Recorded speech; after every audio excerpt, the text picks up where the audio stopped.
What is dark psychology? It cannot be seen, cannot be felt, cannot be heard, cannot be smelt. It hides behind stars and under hills and empty holes. It fills, it comes first and follows after. Ends life, kills laughter. J.R.R. Tolkien, The Hobbit. The mind is one of the most complex aspects of human nature. The workings of the mind are something that has both puzzled and intrigued mankind for as long as we can remember. Philosophers, psychologists, and scientists have sought to unravel the mysteries of the mind. It is a generally held belief that the human mind influences our behavior and actions. So, a lot of research work has gone into understanding the mental process that a person undergoes before taking action, whether good or bad. Some attempts at studying the human mind have concentrated efforts on the brain. These studies look at the physical aspects of the brain with a focus on how information is acquired, processed, interpreted, and stored. Essentially, they hope to get a better understanding of how the brain can affect a person's way of reasoning. It is studies like these that has paved the way for progress in managing debilitating conditions like Alzheimer, perception difficulties, and even memory loss. The more familiar aspect of the study of the human mind is psychology. At some point in our lives, we have either consulted a psychologist or we have known someone who had to consult with one in order to navigate our tougher emotional battles. A lot of times, life's experiences breaks us down in ways we cannot fix on our own. Sometimes, the breakdown is as a result of certain biological markers we inherited from our parents. Emotions like depression, anxiety, and fear darken our daily experiences, making it difficult to thrive. With a combination of drugs and therapy, we are able to protect ourselves from the darkness within. But, what about the darkness in others? Everyone has the capacity of doing great. We also possess the ability to do great evil. Beneath emotions like sadness, depression, joy, and happiness is a deep-seated desire that can lead us to deliberately harm others if those urges are not brought under control. These darker desires are rooted in more primitive instincts like our flight or fight response that promotes our survival. Sometimes, there is only one word that qualifies the human response to these dark emotions. Evil.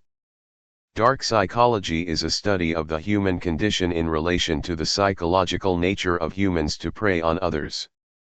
In lay terms, dark psychology explores that aspect of human nature that allows us deliberately and willfully take actions that bring harm to our fellow humans.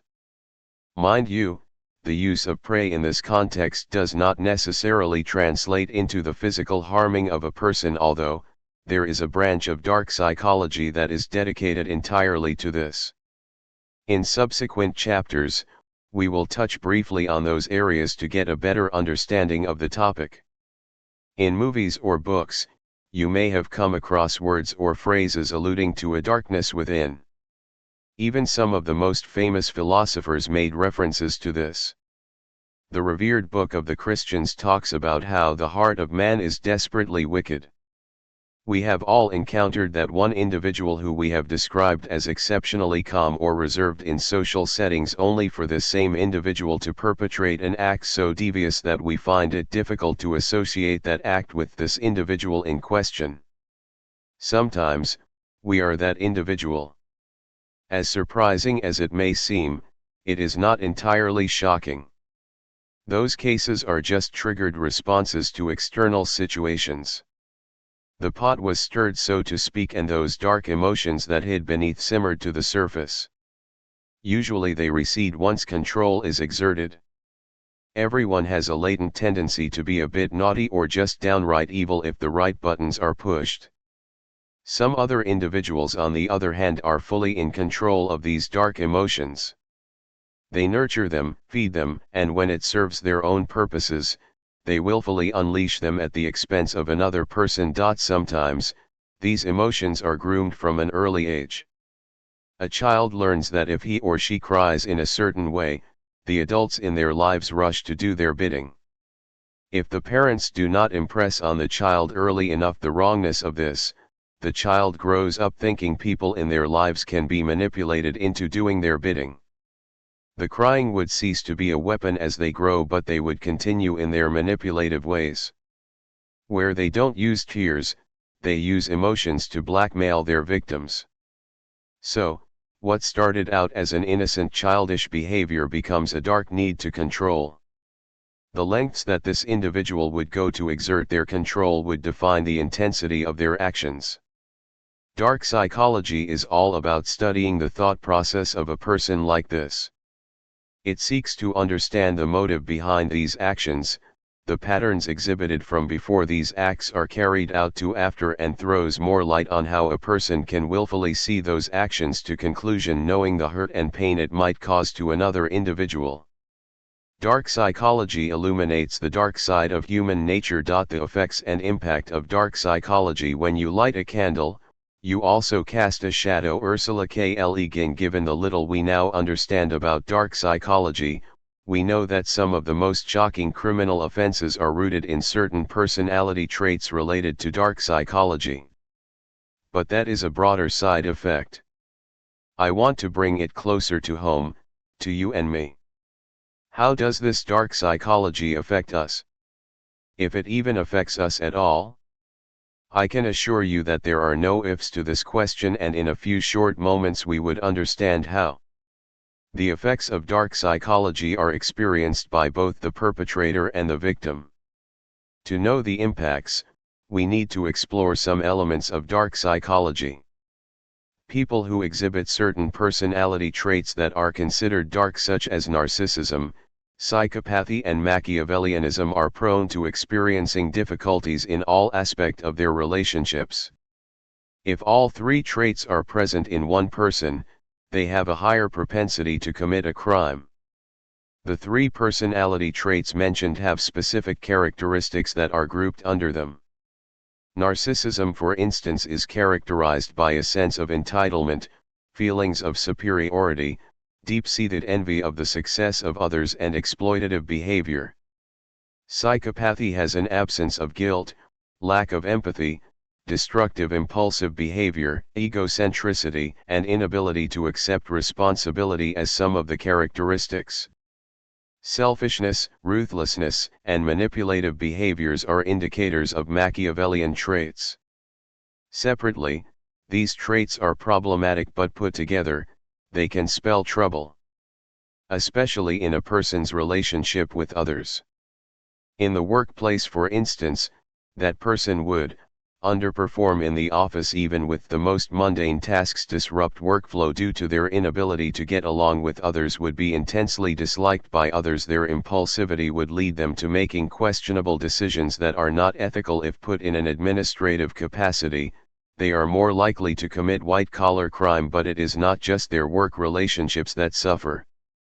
In their personal relationships, they are bound to encounter the following problems. Their constant need for attention and validation can be exhausting for their partner, resulting in faster expiration dates on relationships. They resort to physical and emotional blackmails in order to manipulate their partners. They tend to be either verbally, emotionally, or physically abusive with their partners or children. People who get into relationships with them pay a high emotional cost. If you have encountered a person whose relationships are characterized by these experiences, for the sake of your sanity and general well-being, steer clear of them. If, on the other hand, you are the one who experiences this, seek the psychological help you need to get better.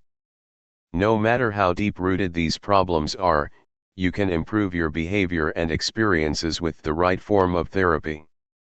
The first step is recognizing the situation for what it is, acknowledging that you have a problem and seeking help promptly.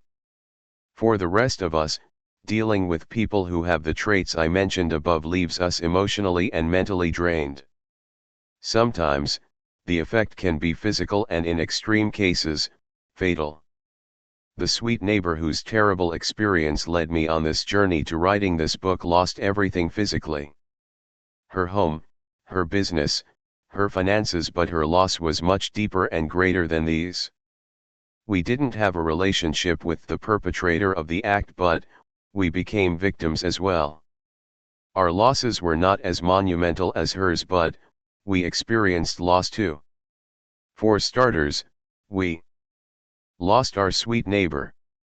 She didn't die, but she never recovered from the experience. We lost our ability to trust strangers. Even our relationships with each other seemed to require an additional layer of trust to thrive. The biggest impact of dark psychology on anyone is that it produces a strong sense of loss. We lose our valuables, we lose relationships, we lose ourselves. Elle will explain that in a bit, and for those who are extremely unfortunate, they lose their lives. All things considered, it is safe to say that the impact of this darkness is profound. According to experts, if a person exhibits one of the dark personality traits, there is a very high tendency that the person would exhibit the others. In general society, if the larger members of the society exhibit these traits, it is safe to say that the crime perpetration rates in that society would be significantly high. That is not to say that people living in cities or countries with higher crimes are more criminally inclined. There are other contributing factors to be considered. But the prospect cannot be entirely ruled out either. One thing that cannot be ruled out, though, is the ripple effect of actions directly related to or as a result of dark personality traits. There are certain destructive behaviors that turn victims into predators as well, and this cycle continue well into the future until someone plucks up the courage and takes the bold step to break free. Children from abusive homes, for instance, more often than not grow up to be abusers. In some cases, in their attempt to break away from their parental mold, they find themselves trapped in equally abusive relationships, even if they are not the abusers themselves. It is almost as if they have a very strong gravitational pull towards the violent elements that characterized their childhood home. For some others, becoming victims can have such a tremendous impact on their psyche that it causes something inside of them to snap. I have read that the snapping can be temporary. In a brief moment, they lose all control over their primitive instincts and act purely on the strongest emotion that surfaces, which is usually anger. This condition is what causes some people to plead temporary insanity. But there are people who embrace the dark emotions that surface when they snap. All sense of morality goes out the window. The aftermath of this is usually devastating. Day-to-day examples of different aspects of dark psychology. I am terrified of this dark thing that sleeps in me. All day, I feel its soft feathery turnings. It's Molly Goodnighty. Sylvia Plath. Ariel, when you think of dark behavior, you would be forgiven for thinking that it only applies to any crime that lands you on the front page of the dailies or becomes a feature-length film on the Crime Channel. In reality, it also includes quite a number of things that have generally become socially acceptable, even if we do not condone such behavior personally. We witness these actions in our homes, schools, offices, and thanks to innovative technology, we now see it on the internet. To help you get a clearer picture and hopefully a deeper understanding of this subject, and to tell you how close to home these actions are, I am going to share with you some of the most sensational crime stories and the seemingly inconsequential actions that led to a terrible end.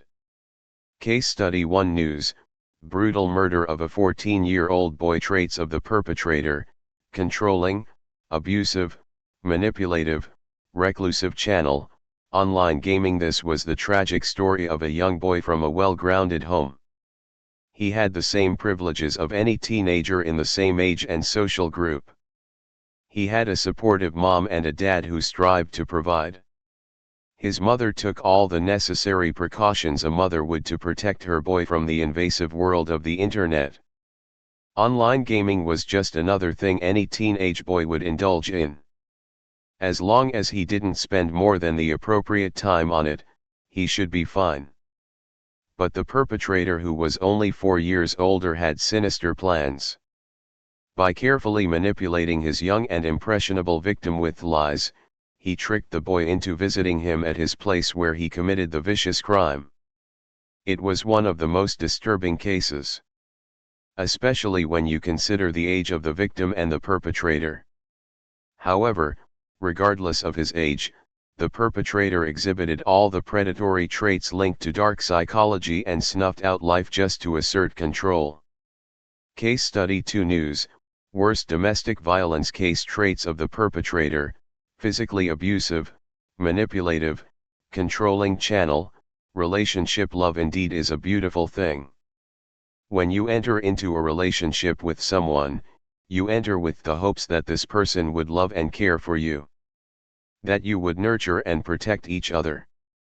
In the modern love language, it is you and the person against the world. And indeed, it started out this way in this relationship. A single mom working hard to care for and provide for her son met this charming man who was basically what she had always prayed for in a man. He was charming, considerate, and seemed to love her boy just as much as he loved her.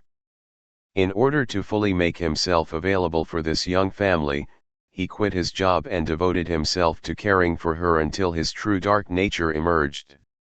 Using her love for her family, he manipulated her into isolating herself from those closest to her. He orchestrated the loss of her job, which resulted in the loss of her home. This ensured that she was entirely dependent on him. He relocated her to his own apartment, where she was constantly subjected to round-the-clock torture that involved some of the most inhumane treatments. His careful manipulation of the woman is so effective that when he gave her the option of how she would like to be killed, she actually mulled the thought over because she felt she had no choice and deserved no better. Chance and an act of bravery on her part led to her rescue and incarceration of the perpetrator. Case Study 3 News, a prominent minister of God accused of molesting underage members. Traits of the perpetrator: manipulative, controlling, egocentric channel. Religion. There is a sacred relationship between religious leaders and their followers. The leader is meant to be the moral compass that directs the followers in the right way to lead their lives.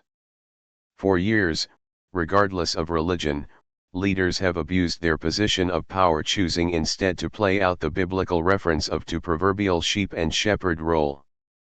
Except, instead of being shepherds, they choose to be wolves. Having established his authenticity by claiming to have direct communication with God, this religious leader conned his members with his vision. At some point, he proclaimed himself God and claimed he had a mandate to sleep with 7 virgins who also happened to be minors. He was later charged to court and convicted of the crime. These 3 cases here are sensational, but the lesson is what I want to call your attention to. These crimes were not random, spur-of-the-moment type of crimes. It involved careful orchestration that groomed the victims and pulled them in that false state of trust and safety before they struck. As a matter of fact, the way the events played out brings to mind the role play between a predator and its prey. First, the victim is stalked and observed. Then, based on the information obtained during the observation process, the predator makes a move. Only this move is not to strike but to charm their prey. Make them feel loved and cared for. It is like they wear a mask and portray characteristics that they know appeal to their victims. Gradually, trust is established. The next goal is to get their prey to depend on them. Whether it is financial dependence, emotional dependence, or spiritual dependence, the outcome is the same. They want to feel needed. Then they isolate their prey, after which, they strike. It is never like those crimes that you suspect or see coming a mile away. It is like a song and dance routine that give the predator the upper hand and leaves the victim vulnerable. In the next chapter, we will discuss just how vulnerable we are. How vulnerable are we to dark psychology? To share your weakness is to make yourself vulnerable. To make yourself vulnerable is to show your strength. Chris Jamie. If we examine the case studies used to illustrate the effects of dark psychology in our everyday life, the question of our vulnerability comes to the forefront. The channels these perpetrators used are somewhat innocent and not exactly what one would classify as a precursor to doom. So, it is safe to say that it is the premises on which platforms were used that led to the dreadful final result. In the first case, you have a kid in a gaming chat room for his peers. His passion for the game brought him there, but it was his need to connect with friends that informed his decisions, and it was this need that the predator preyed on.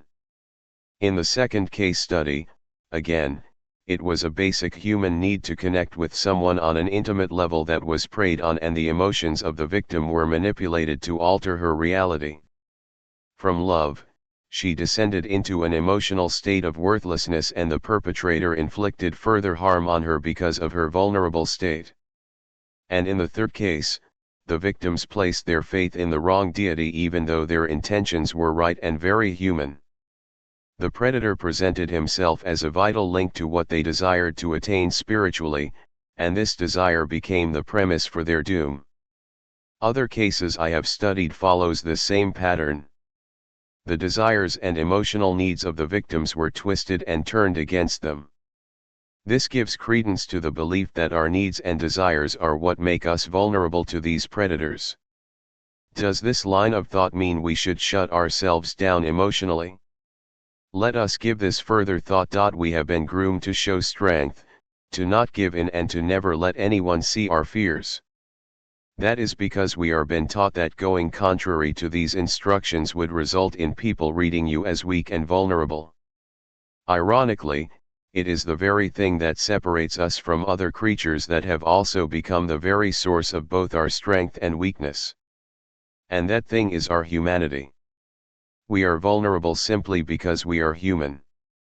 Our desires, our hopes, our aspirations, our quest for living a transcendent life are some of the things that make us vulnerable. But the day we cease to possess any of these things, we cease to be human, and when we are no longer human, we become the thing that we are trying to protect ourselves against. When we stop believing, when we stop caring, or when we stop being vulnerable, we become these seemingly soulless individuals whose sole mission is to satisfy their wanton lusts with ruthlessness regardless who would be hurt in the process. That said, while we acknowledge that our humanity makes us vulnerable, we must not forget that we can also draw strength from it. This brings me to the biologically ingrained need for humans to connect with others. Recognize that this need is a healthy emotional human need. Without a connection with another human being, we fail to function properly. In fact, I read of a study where test subjects were isolated and studied. Short periods of isolation increased anxiety levels and affected productivity. Long periods of isolation had side effects that were worse. The subjects became depressed and found themselves brooding on dark thoughts for extended of time. Their mental health was not the only thing that suffered. Physically, their sleep and eating patterns changed. They lost track of time and gradually lost their grip on reality. They started experiencing early onset paranoia. The conclusion was that we need contact with other humans to thrive. This need to connect with others makes us vulnerable because people have different agendas for establishing connections with others. Some are genuinely looking to build good relations, some just want to use the people in their lives to obtain some other goal or objective like wealth or influence. For some others, their intentions are even more sinister. The secret to navigating this maze of human agenda is knowledge. There was a time that the saying "ignorance is bliss" was touted in many circles as a mantra to put emphasis on the burden of the responsibility that comes with knowledge. I can assure you that the price you pay for ignorance is far greater than burden that knowledge brings. And if you want to win this mental warfare against the enticing influences of dark psychology, you need wisdom and the right application of knowledge in what you do. Giving up on having feelings might seem like the ideal solution, but there are recorded cases where this backfired and resulted in even greater losses. Choosing to be distrustful and becoming reclusive made the victims even more vulnerable and susceptible to a vicious predatory attack. So, instead of shutting down opportunities to build relationships with others, You should stay open but be cautious when it comes to your needs and feelings. I am also aware of cases where the victim's emotional needs overpowered their rational thinking. And this is what put them in harm's way. Our feelings can act as a navigational system that guides you to your needs, and there are certain feelings that actually act as your biological defenses against threats like the ones we have been talking about. And as we explore the subject in detail, you will understand what those feelings are, as well as how to train yourself to recognize those emotions. Until then, if you are taking anything away from this chapter, it should be the knowledge that yes, you are vulnerable. But, by acknowledging and embracing those vulnerabilities, you can turn around your greatest weaknesses into your greatest strength. Part 2, Analyzing Dark Psychology. Manipulation fueled with good intent can be a blessing. But when used wickedly, it is the beginning of a magician's karmic calamity. Tf. In plain terms, to manipulate someone is to control or influence that person cleverly or unscrupulously. Like it or not, we have all manipulated a person or a situation for a desirable outcome. Sounds dark, but let me lighten the mood with a story from my mischievous childhood. As a child, I had a habit of conveniently falling sick when I didn't want to go to school. Initially, my parents would fawn over me whenever this happened. After 2 emergency trips to the clinic, my mother suspected my antics. The next few times after that, I wasn't taken to the clinic, but I was allowed to stay home. During one of my tummy, my friends called me excitedly to inform me that a local actor was coming to the school for a visit. I ran to my mother begging to be taken back to school, forgetting that I had an unbearable tummy ache. My mum told me she wasn't going to take any chances and that I was to stay put. No amount of begging or pleading could change her mind. Not even after I admitted to faking my stomach pains. When I got to school the next day, I was green with envy when my friends showed me all the cool things Mr. Actor brought for them. Suffice it to say, I never fake sickness to get out of school. This story is just one of many when it comes to the things that we do to manipulate a situation. I still know of many adults who fake a cold to get a day off work. That is not entirely bad, is it? Sometimes, we have been manipulated into making choices that are beneficial for us. A friend gives you a nice pair of running shoes and a 1-month subscription to a local gym. You know they want you to step up in the fitness department.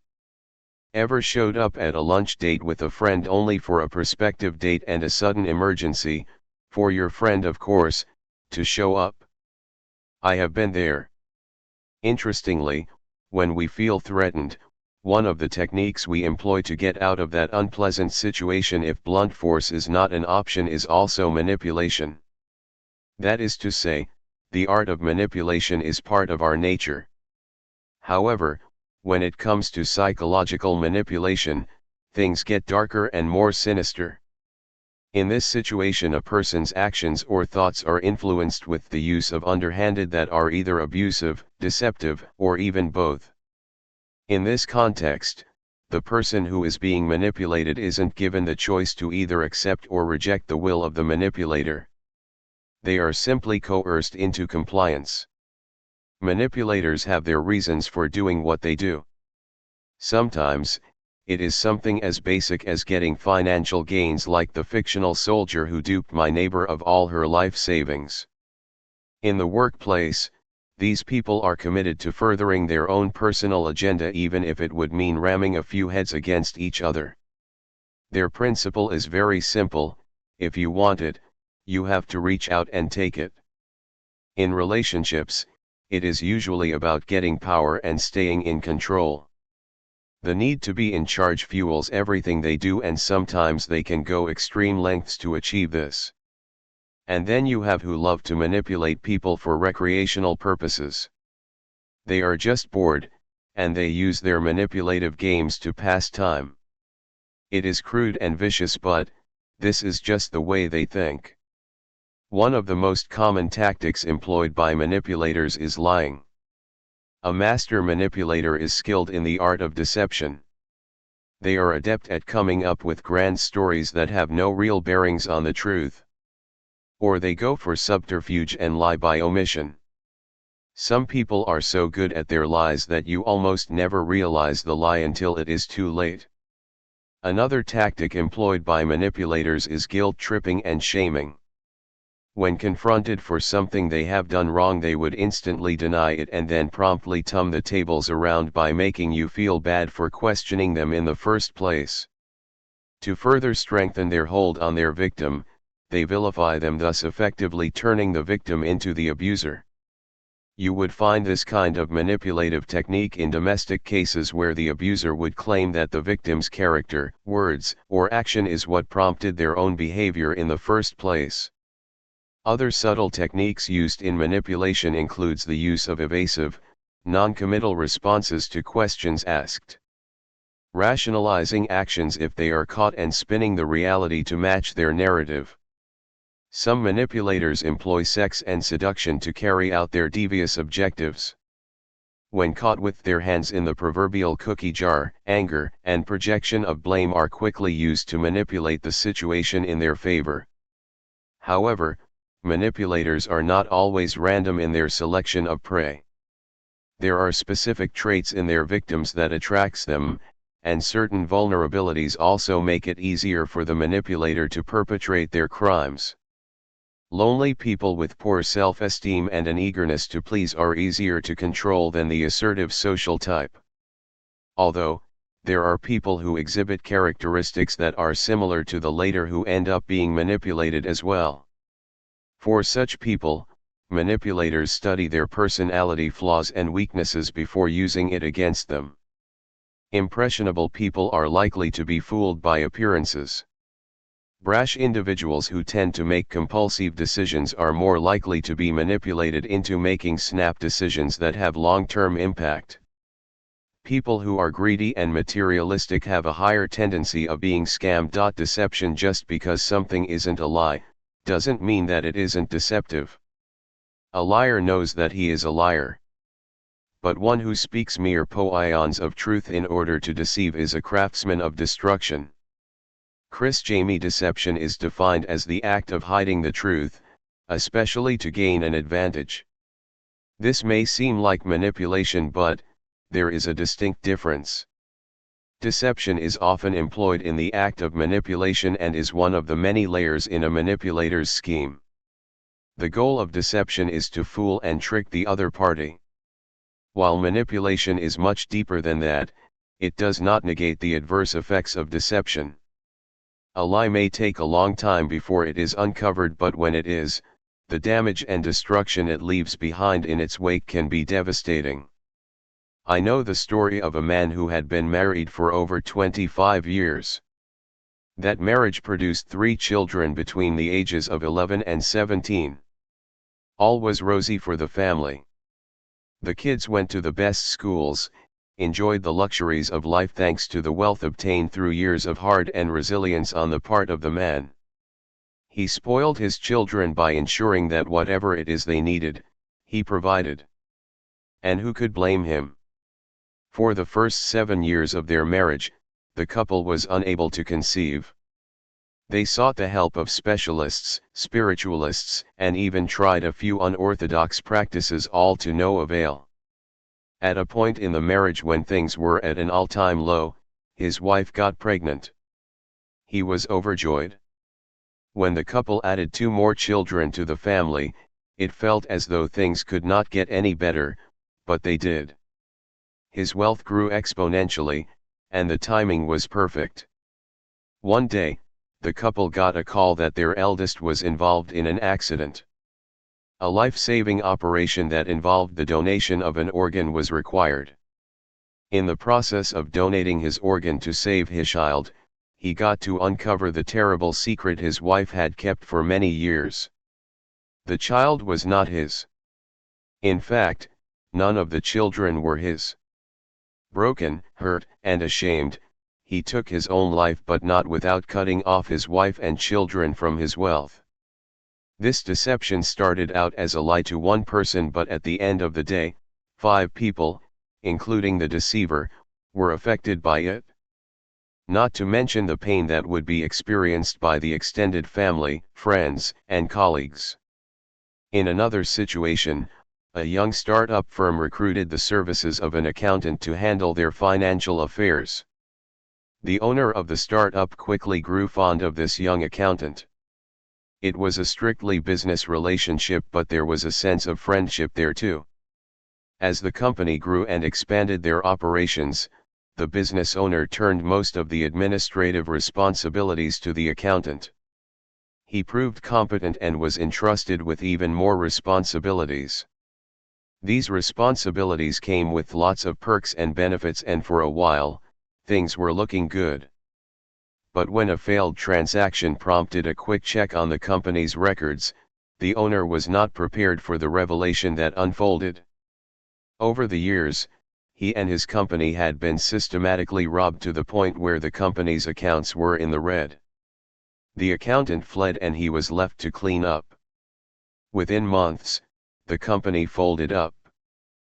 43 people lost their jobs, the business owner lost all of his investment and his ability to trust.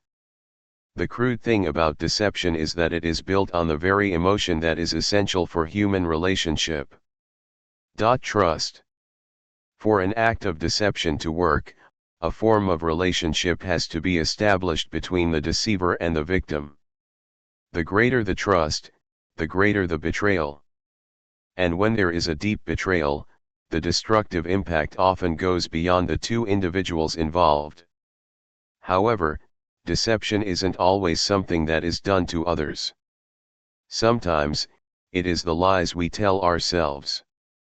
We justify certain actions with the deep lies we tell ourselves. Just like manipulation, lying is also something that everyone does. Some of us may have developed certain moral principles that make it difficult for us to tell blatant lies or associate with people who do so. But it doesn't stop us from telling lies, albeit little lies. Knowing the answer to a question but choosing to deny knowledge of it in a bid to preserve one's social grace is a lie. Let me explain. Let's say you witnessed your boss toss your colleague's project, something that they worked really hard for, in the trash, and you listened as they talked extensively on how horrible he or she thinks the idea is. You hum and ham, and then you leave the office only to be confronted by the said colleague who inquires about the boss' thoughts on the project. Telling the truth in this instance would do more harm than good. And so, you lie. Your intention to deceive your colleague was for their own. In dark psychology, the intent to deceive presents more benefits to the deceiver than it does to the victim. As mentioned earlier, manipulators use deception to strengthen their hold on their victims. For deceivers, the deception gives them an opening into developing a relationship with the victim. The goal is to exploit this relationship for their benefits. One of the most recent forms of deception employed today is deceptive affection. People claiming to feel more love or emotion for you than they actually do. There are not many things that one can use to describe the feeling of being told that someone loves you. This is especially gratifying for people who have craved this experience. The deceiver gets the benefits of declaring this false affection in the form of trust, sex, and sometimes money. Hypnosis. The scientific dictator of tomorrow will set up his whispering machines and his subliminal projectors in schools and hospitals. Children and the sick are highly suggestible, and in all public places where audiences can be given in a preliminary softening up of suggestibility, increasing oratory or rituals. Aldous Huxley. Once upon a time, the idea of hypnosis was relegated to the world of make-believe. That a person's mind can be controlled by the swinging of an object and the snapping of fingers was considered an incredulous idea. My first encounter with hypnosis was at a magic show. The magician called a member of the audience on stage and then he put her under. In that state, she did some weird things that I am pretty certain she would have been too mortified to do in her right senses. When he snapped her out of it, she had no idea what had transpired in the last 2 minutes.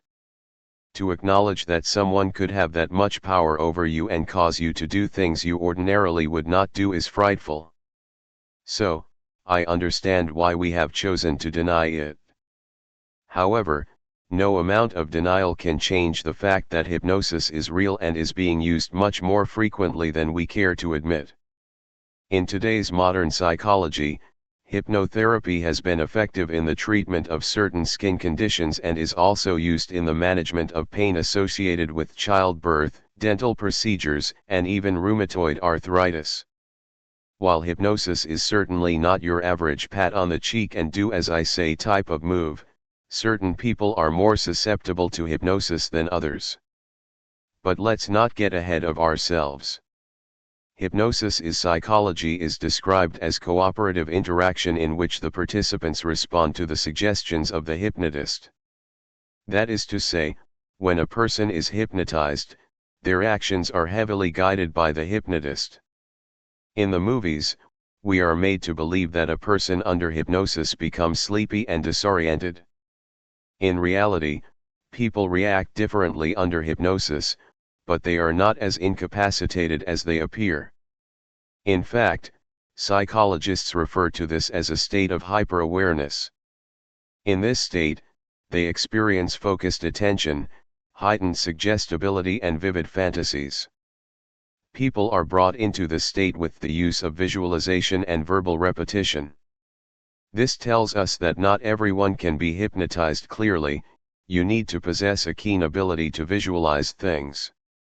An article I read put the percentage of adults who cannot be hypnotized at 10%. That leaves about 90% of us susceptible, which is shocking considering how strongly a lot of us feel about hypnotism. I suspect that some of the negative feelings we have about hypnotism is due to wrongly held beliefs about it. Here are some of the more common misconceptions we have. 1. Hypnotism puts you under the complete control of your hypnotist. In the movies, we are made to believe a person who is down under would have their actions controlled by the hypnotist. In reality, this is not true. While hypnosis relies heavily on suggestions, if your mind is not in agreement with those suggestions, you would reject it outrightly. So, no. You will not be crawling on all fours and mooing like a cow, not unless you want to. 2. You may not be able to snap out of hypnosis. The mind is more complex than we make it out to be. The same self-protective mechanisms that make it almost impossible for your hypnotists to control your actions also keep you alert, and if there is any immediate danger, you can snap out of it in a moment's notice. 3. Hypnosis is some kind of dark magic or spiritual event. Sorry to disappoint you, but this is pure science. It is based on the research work of renowned psychologists like Sigmund Freud. There is a method and process to it, and none of it requires wooden dolls and red candles. All that is needed is your consent. You can be hypnotized against your will. Again, we have Hollywood to thank for this kind of thinking. A man walks on stage and hypnotizes an entire crowd and make them do his bidding? Given what we now know, not likely. As I said, they need your consent. 5. Hypnosis can enhance your abilities. This is somewhat true and false. It depends on what you are looking at. Hypnosis can enhance your memory, but it can also give you false memories or detert that same memory as well. So, the results are really not as great as you would have hoped. It has also been linked with enhancement of performance, but doesn't expect to be running the 5K marathon overnight. Now that we have looked objectively at hypnosis, or what it is, I can now tell you that at the hands of a psychopath or a person with dark intentions, hypnosis can also be dangerous. Hypnosis doesn't always involve you going into a trance-like state for it to be effective. The key elements in hypnosis are the power of suggestion and the repetitive use of words that resonates deeply with the victim. Politicians, for example, exploit this in their campaigns. They use words like change, making a difference, and so on. These words trigger a deeper search within oneself, and subconsciously, we find ourselves wanting that change. You have situations where it appears a person is completely enthralled with another. A few suggestive ones from this person and the victim rushes to do their bidding. In books, articles, and even in true life situations, you would hear or read people's description of a particular relationship as being under a spell. This is the power of hypnosis. This hypnosis here is not referring to the kind conducted on the shrink's couch. This is more intimate, and the resultant effect can be just as devastating. Fathers have abandoned their children, given their entire wealth to a complete stranger because of this. Problematic behavior. Technological progress is like an axe in the hands of a pathological criminal. Albert Einstein. The subject of criminal behavior is not our focus for this book, but it cannot be neglected because it constitutes an aspect of dark psychology. Profilers, criminologists, and law enforcement agencies benefit immensely from the study of criminal behavior. In psychology, the term criminal behavior is not often thrown around because it is the general consensus that crime is a behavior, but engaging in crime does not necessarily make one a criminal. Of course, there is a lot of debate on this type of thinking, but we should leave that for the experts. Our focus here is on those elements that makes a person commit a crime. Specifically, I want us to explore why people employ the use of dark psychology to hurt others. This hurt could be physical or emotional. But before we go further into this, I should bring your attention to something important here. Certain people do things simply because they can. Not because they were propelled by some childhood hurt, a need to carry out vengeance for an offense you may or may not have committed. They do it simply because they can. As humans, it is in our nature to try and understand why. We want to make sense of our situation rather than believe that we are just victims of random acts. But we must also be prepared to accept that sometimes, the situation is really just as it appears. A person driven by their own personal desire to hurt others. If you bought this book seeking to find answers to questions like that, you should also open up yourself to the possibility that this person was just downright evil. For a person to commit a certain type of offense, there are usually certain characteristics they display that indicate this person may be capable of this. This goes beyond judging a book by its cover, because prolific criminals are often master of disguises. They charm you right before they disarm you. In our everyday lives, these people mask themselves as one of us by pretending to have your best interests at heart. Given what we now know about manipulation, deception, and hypnosis, we are aware that predators are not always strangers. So, how can you spot those things that help you make better choices in relating with people? For this chapter, I am going to address 4 traits. As we delve in deeper, we would explore these traits and more in detail. 1. The family and friends. You know that saying, "Show me your friends and I would tell you who you are." Apart from yourself, examine the circles this person runs in. Do they come from a close-knit family? What is their relationship with their family like? Have you met their friends? If this person has no friends at all, it could be a red flag too. History. We like the idea of a person being completely reformed, and, in all honesty, this happens. However, you shouldn't ignore the fact that a person with a bad history has a higher tendency of becoming a repeat offender. If the person was abusive in their previous relationship, there is a possibility that they would be the same way with you. Not unless they have undergone or are actively undergoing treatment. 3. Problems with control. People who do not have the ability to control themselves in situations that provoke them have a propensity to inflict harm on others. In the same way, people who have a problem relinquishing control have it in them to snap and lash out at the nearest victim when they lose it, and that person could be you. 4. Antisocial values. In social settings, monitor their interactions with others. People who are generally disliked by all are red flags. They don't have to be liked by all, but if the person is generally obnoxious, rude, and poor at getting along with people, you may have a problem on your hands. 5. Substance abuse. Dependency on any form of drug or alcohol is a clear indicator that this person is struggling with certain issues. The abuse of substance negates their ability to reason properly and make sound decisions. A person who abuses drugs or alcohol may not be in a position to treat your relationship as a priority in their lives. And unless they have a way of supporting that lifestyle, you may end up paying for it directly or indirectly. This can lead to years of abuse and neglect. These are just pointers to criminal elements in the people we relate with. As with all things human, there are exceptions and there are variables. But the biggest mistake you can make is to see definite pointers and then just rationalize them. We have a tendency to make excuses for others. The first thing we are quick to tell ourselves is that no one is perfect. But that ideology can quickly land us in hot waters. Educate yourself, be aware, and then make informed decisions.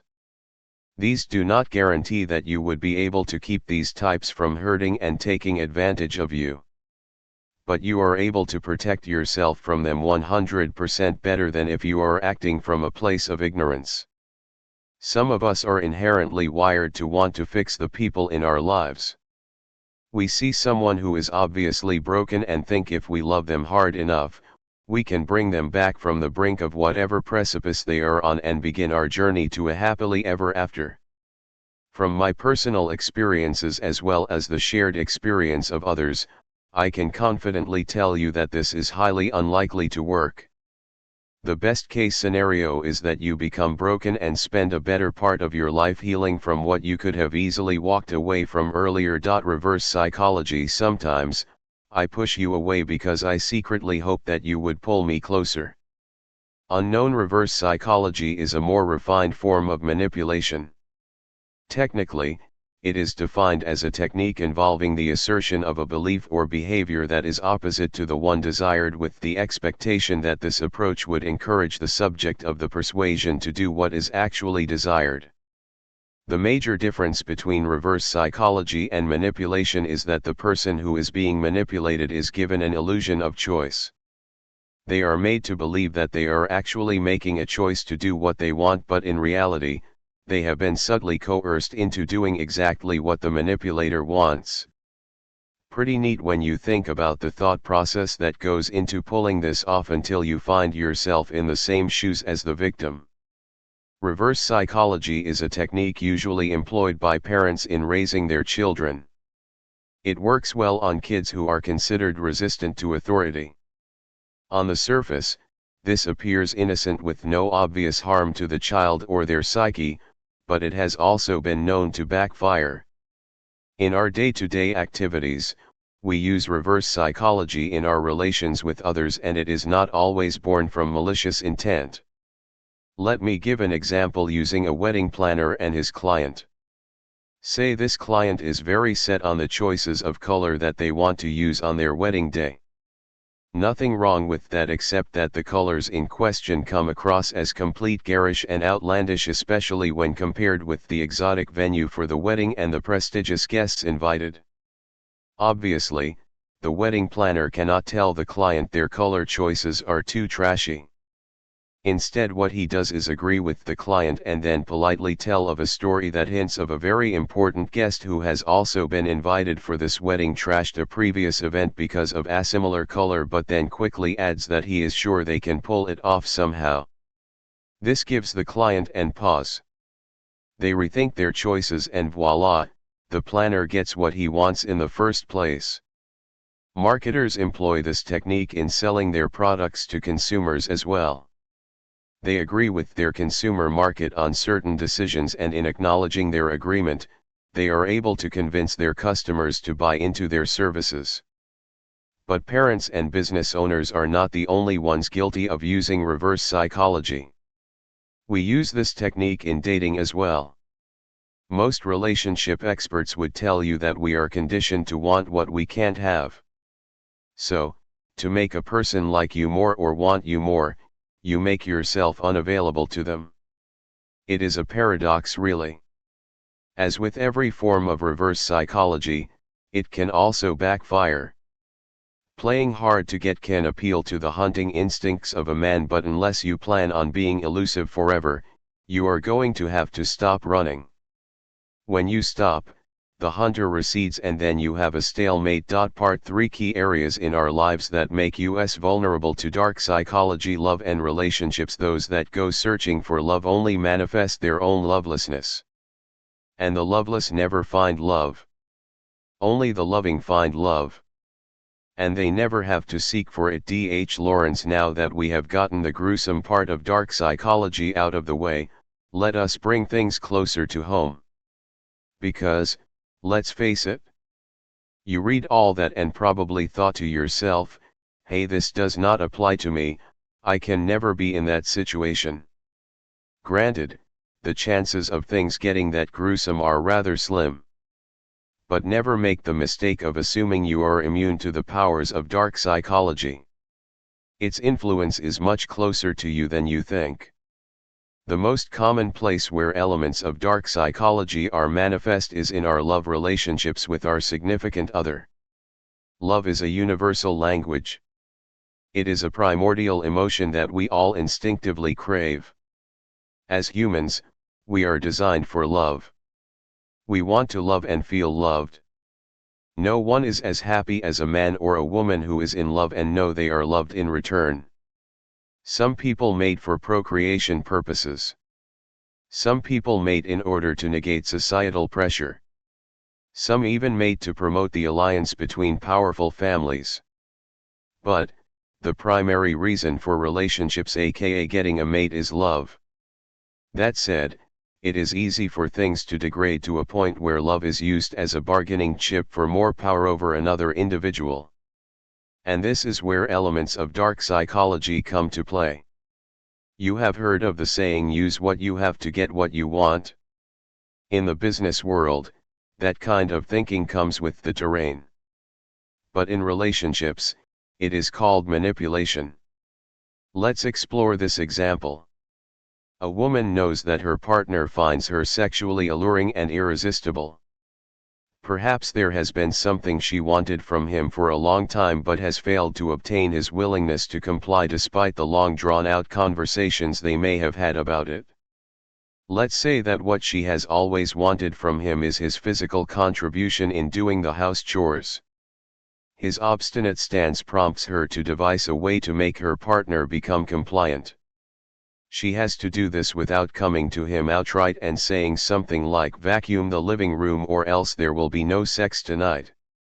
Although that has been known to happen in certain homes, it would surely backfire, especially if you are dealing with people who have a natural dislike for taking instructions from others no matter how well it is phrased. So instead, she bides her time. When she finds him in the middle of doing a random chore, she pounces on him, giving him sweet accolades and saying things like how she finds him so emphasis on the s attractive when he is doing whatever it is she finds him doing, and then she indulges his sexual craving for her. The impact of this tactic is even greater if he normally has to work to get her this excited. If she does this consistently, he subconsciously gets the message that him doing home chores could equal him having good sex later. Over time, he becomes programmed to doing the chores he would naturally have declined to do because of the sexual motivation his partner offers. This scenario is seemingly harmless. But if you observe closely, dark psychology was used here. The fellow was manipulated into doing things, albeit willingly, for his partner just for sex. She understood his weakness and played it to her strength to get what she wants. The good thing is that in this case, everyone goes away happy. Because the woman gets the valuable contribution she needs from her partner and the man gets the sex he craves with the woman he craves. But things are not always this mutually beneficial when dark psychology is involved. This can get really dark for the victim. Let us look at this other couple. I would call this new couple Dave and Maya, Dave and Maya have very contrasting personalities. Dave is a homebody and Maya is a vivacious extrovert with lots of friends. On the surface, it would seem that their difference in personalities complemented each other perfectly. This was until Dave felt the need to exert more control over Maya. But he knows, probably because he has already tried, that he can't use outright force to get what he wants. So, he begins a campaign to get Maya under his thumb. He starts by nitpicking little details about her, like her choice in clothing, makeup, hair, and even makes snide comments about her weight under the guise of love, of course. This starts affecting her confidence, and when she brings up her friends, he uses flimsy incidents to illustrate and back up his theory about some fictional feud between them. Things like "they are jealous of you" usually works. These little seeds of doubts grow and fully blossom into a wedge that drives Maya and her friends further apart. With no friends and poor esteem issues thanks to her newfound low confidence, she is made to feel like Dave is the only person who truly cares about her and accepts her for who she is. This drives her to want to do everything she can to please Dave, thus putting her exactly where he wants her to be, under his thumb and fully under his control. In the two cases I used as an illustration, we see instances where relationships that are supposed to be about the two persons involved becomes a channel to fulfill the desires of one partner through manipulation and deception. Both relationships started out with good intentions, and while the end result of the former proved to be a satisfactory situation for both parties, in the later story, the reverse is the case. The similarities here is that all victims did what they did out of their feelings for their partners. It therefore goes on to say that our desires to be loved can leave us vulnerable. It can be manipulated and exploited for the gains of others.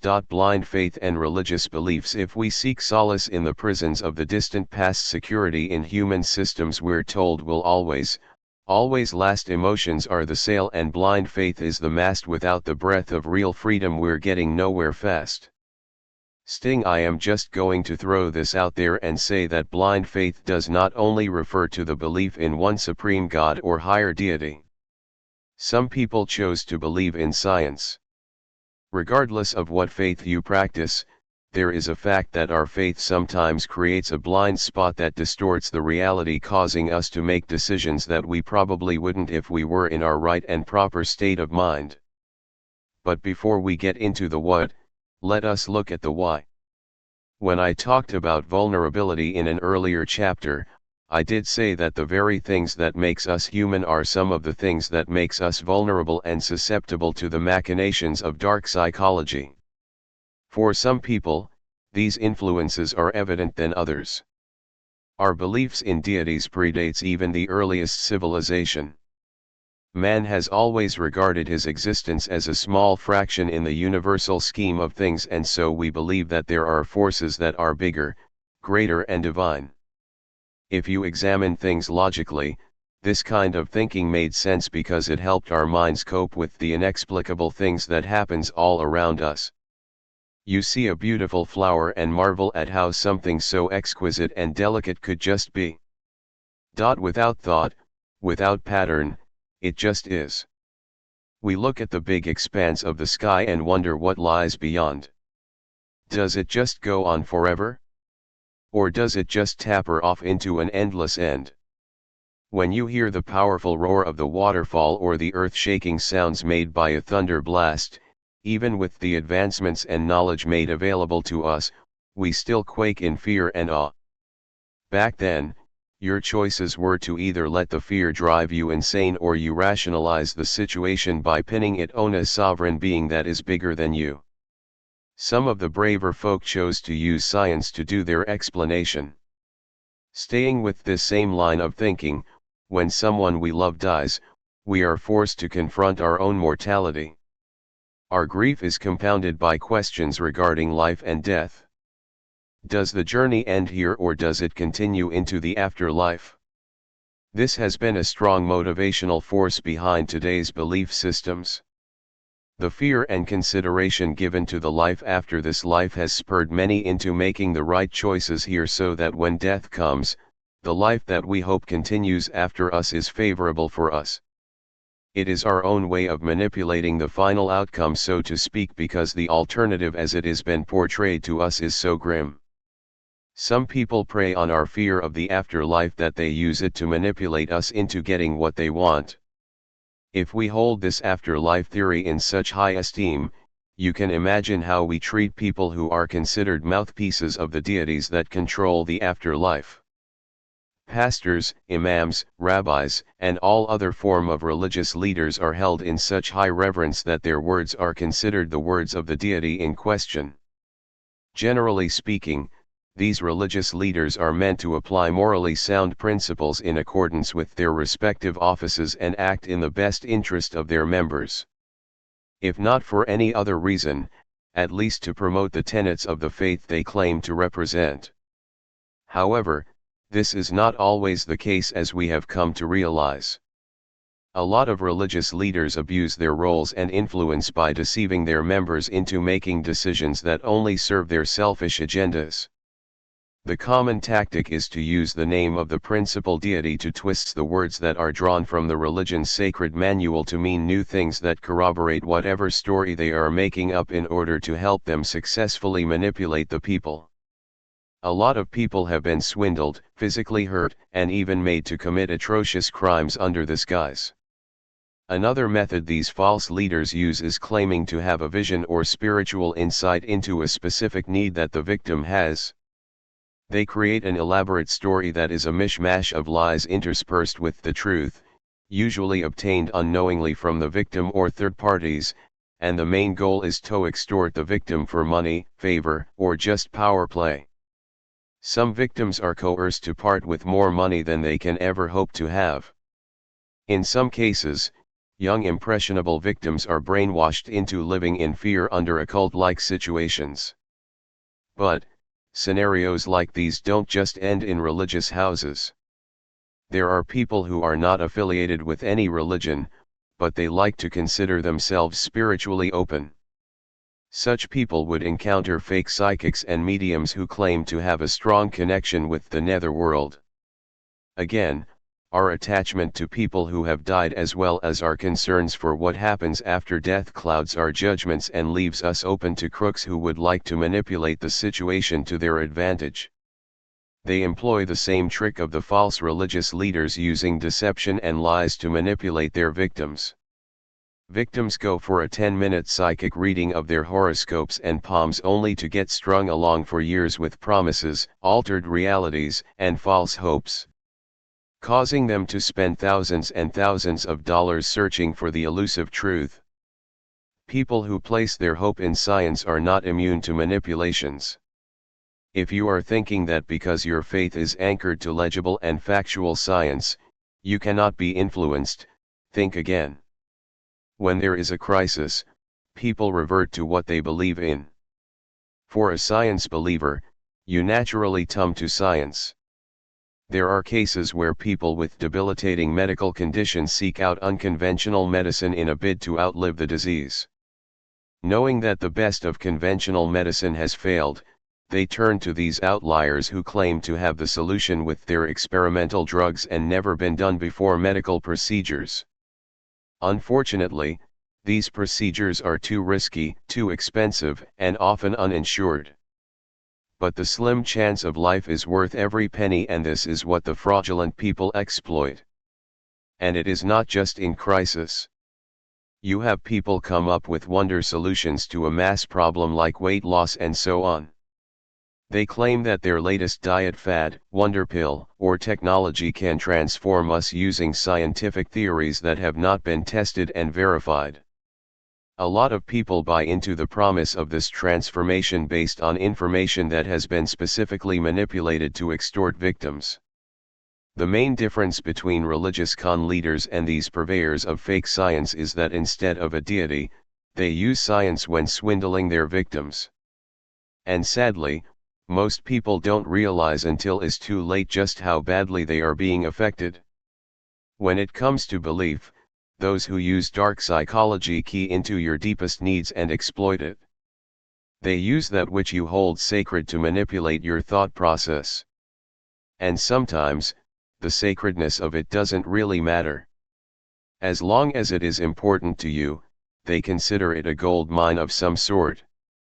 And there is no greater time to mine an individual, so to speak, than when that individual is experiencing a crisis. This is because, in your moment of crisis, you are at your weakest and most susceptible to the influences of others, and people have been known to manipulate things to their own advantage. Social conditioning, where justice is denied, where poverty is enforced, where ignorance prevails, and where any one class is made to feel that the society is an organized conspiracy to oppress, rob and degrade them, neither persons nor property will be safe. Frederick Douglass. At a group discussion back when I was in school, I heard an argument where someone vehemently declared that we are a product of our society. I wanted to dispute that right there, because I was privileged to know many successful individuals who defied their society and distinguished themselves by accomplishing very impressive feats. As I grew older and experienced more of life, it dawned on me that these individuals were the exceptionals. It is an undeniable fact that the society we live in plays a tremendous role that shapes us in more ways than we can imagine. The ugly truth is that the way we think, live, and function can be traced to the influences of our society, and these are some of the things that dark psychology exploits.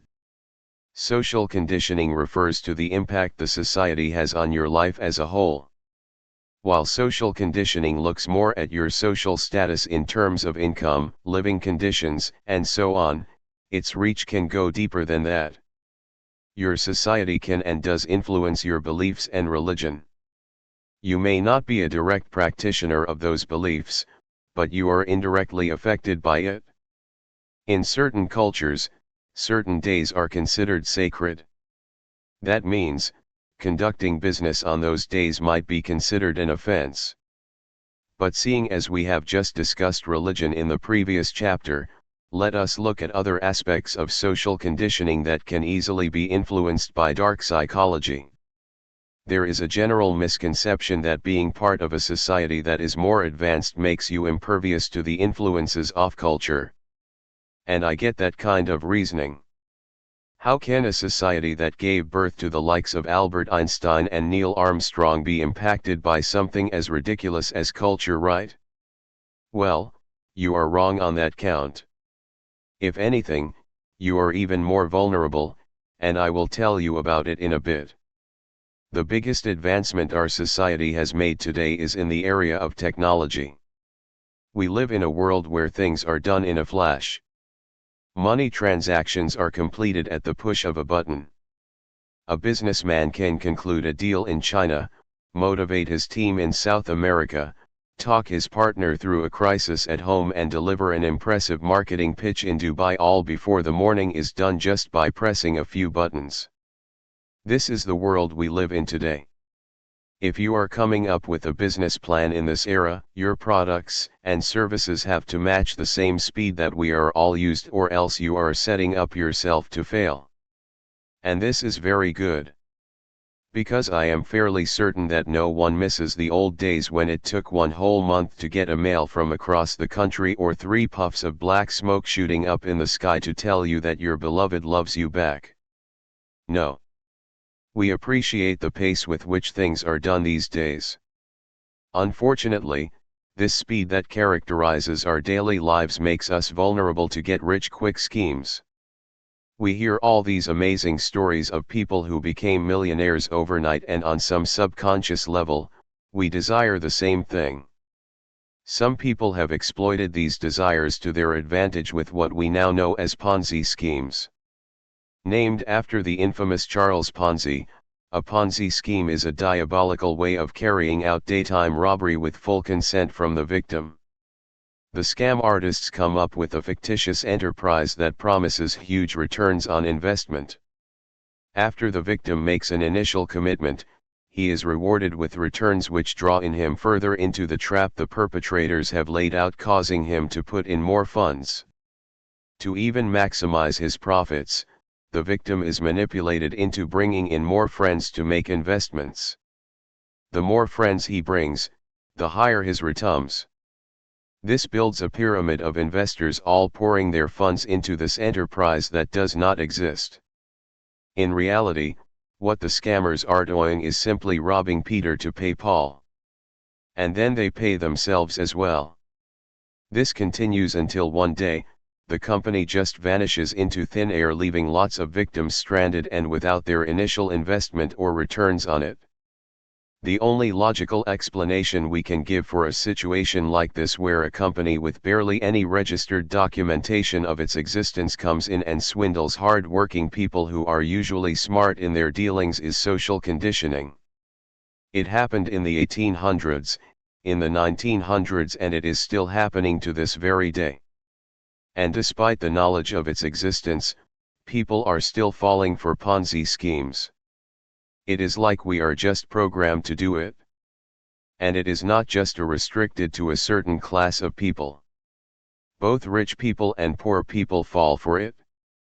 That tells us that the perpetrator preys on something that these two classes of people have in common, which is a desire to make more money and to make that money fast. But it doesn't just end there. To successfully commit this crime, they rely on our sense of community. You are more likely to patronize the services or products of a company if you were given a direct referral by someone you trust than the recommendations of a random stranger. If your sister shows up saying she made XYZ amount of money on an investment and she shows you proof of it, instinctively, your trust causes you to base your decision almost entirely on their reference. And when you get your own payout, you automatically become an ambassador for the brand.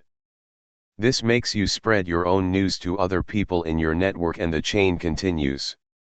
This is a very human behavior, and a lot of manipulators would capitalize on this. As soon as they get what they need, they disappear, or get consumed by their greed and get caught. You might argue that this scenario is not likely to happen to you because you are just too smart for this, so let me bring it closer to home using technology that we go to bed with and wake up to every day. Social media is the craze of our time. People have become overnight sensations thanks to social media platforms like YouTube, Instagram, Twitter and Facebook, among others. This has caused some of us to nurse similar dreams, but until that happens, we are willing to settle for the likes and comments we get. The problem is that our natural desire to connect with people can become somewhat obsessive if the focus is on our virtual relationships on social media. This grows into a disturbing thought process where one's sense of accomplishment is equated with the number of likes, follows and comments one can get from a post. Individuals who start thinking like this stop paying attention to their actual real-life relationships. Instead, they lead fake and pretentious lives just so that they can get approval that in a sad way validates their daily lives. In their quest for relevance, they starve themselves emotionally and subject themselves to the sometimes cruel and unapproving opinions of others. This sort of behavior has been linked to the increase of suicidal behavior in people who use social media. It is quite ironic that social media, which was designed to help us connect with other people and build our network, has broken many people instead due to its dark influences. Ambition and personal aspirations. Great ambition is the passion of a great character. Those endowed with it may perform very good or very bad acts. All depends on the principles which guide them. Napoleon Bonaparte. We all have a to-do list. Sometimes, this list is just a group of tasks designed to help us get through the day. And sometimes, it is a roadmap to where we would like to be in the nearest future. Example, your grocery shopping list gets you through the day in that you are able to get what you need to make dinner and possibly the basic essentials that helps you become a better member of the society. Yeah, old regular bathing soap keeps the bad odors away and the society thanks you for it. But, drawing up a business plan for your startup, that is a different ball game entirely. You are trying to set yourself up for the future financially and quite possibly, providing a product or service that impact the lives of people positively. In today's terminology, we call that boss moves. Ambition is what drives you towards those goals you set for yourself. You want something? You push yourself to attain it, and for the more ambitious folks, when they achieve their goals, they simply push themselves some more. Ambition is an attractive trait in any human. The aspiration to be better than who, what, and where you are now often puts you at the wheel that steers your life. Nobody wants to be with people who are content to sit on the couch all day doing nothing more than eating potato chip and flipping through channels.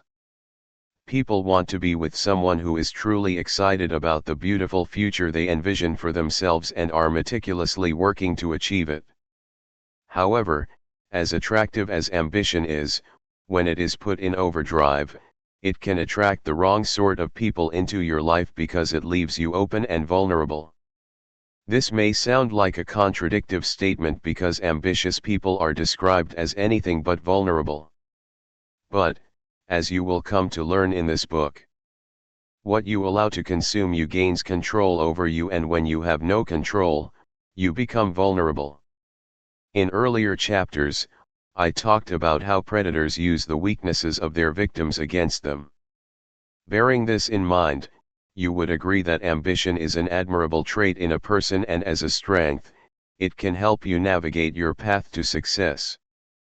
But as a weakness, it can very easily be the architect of your destruction.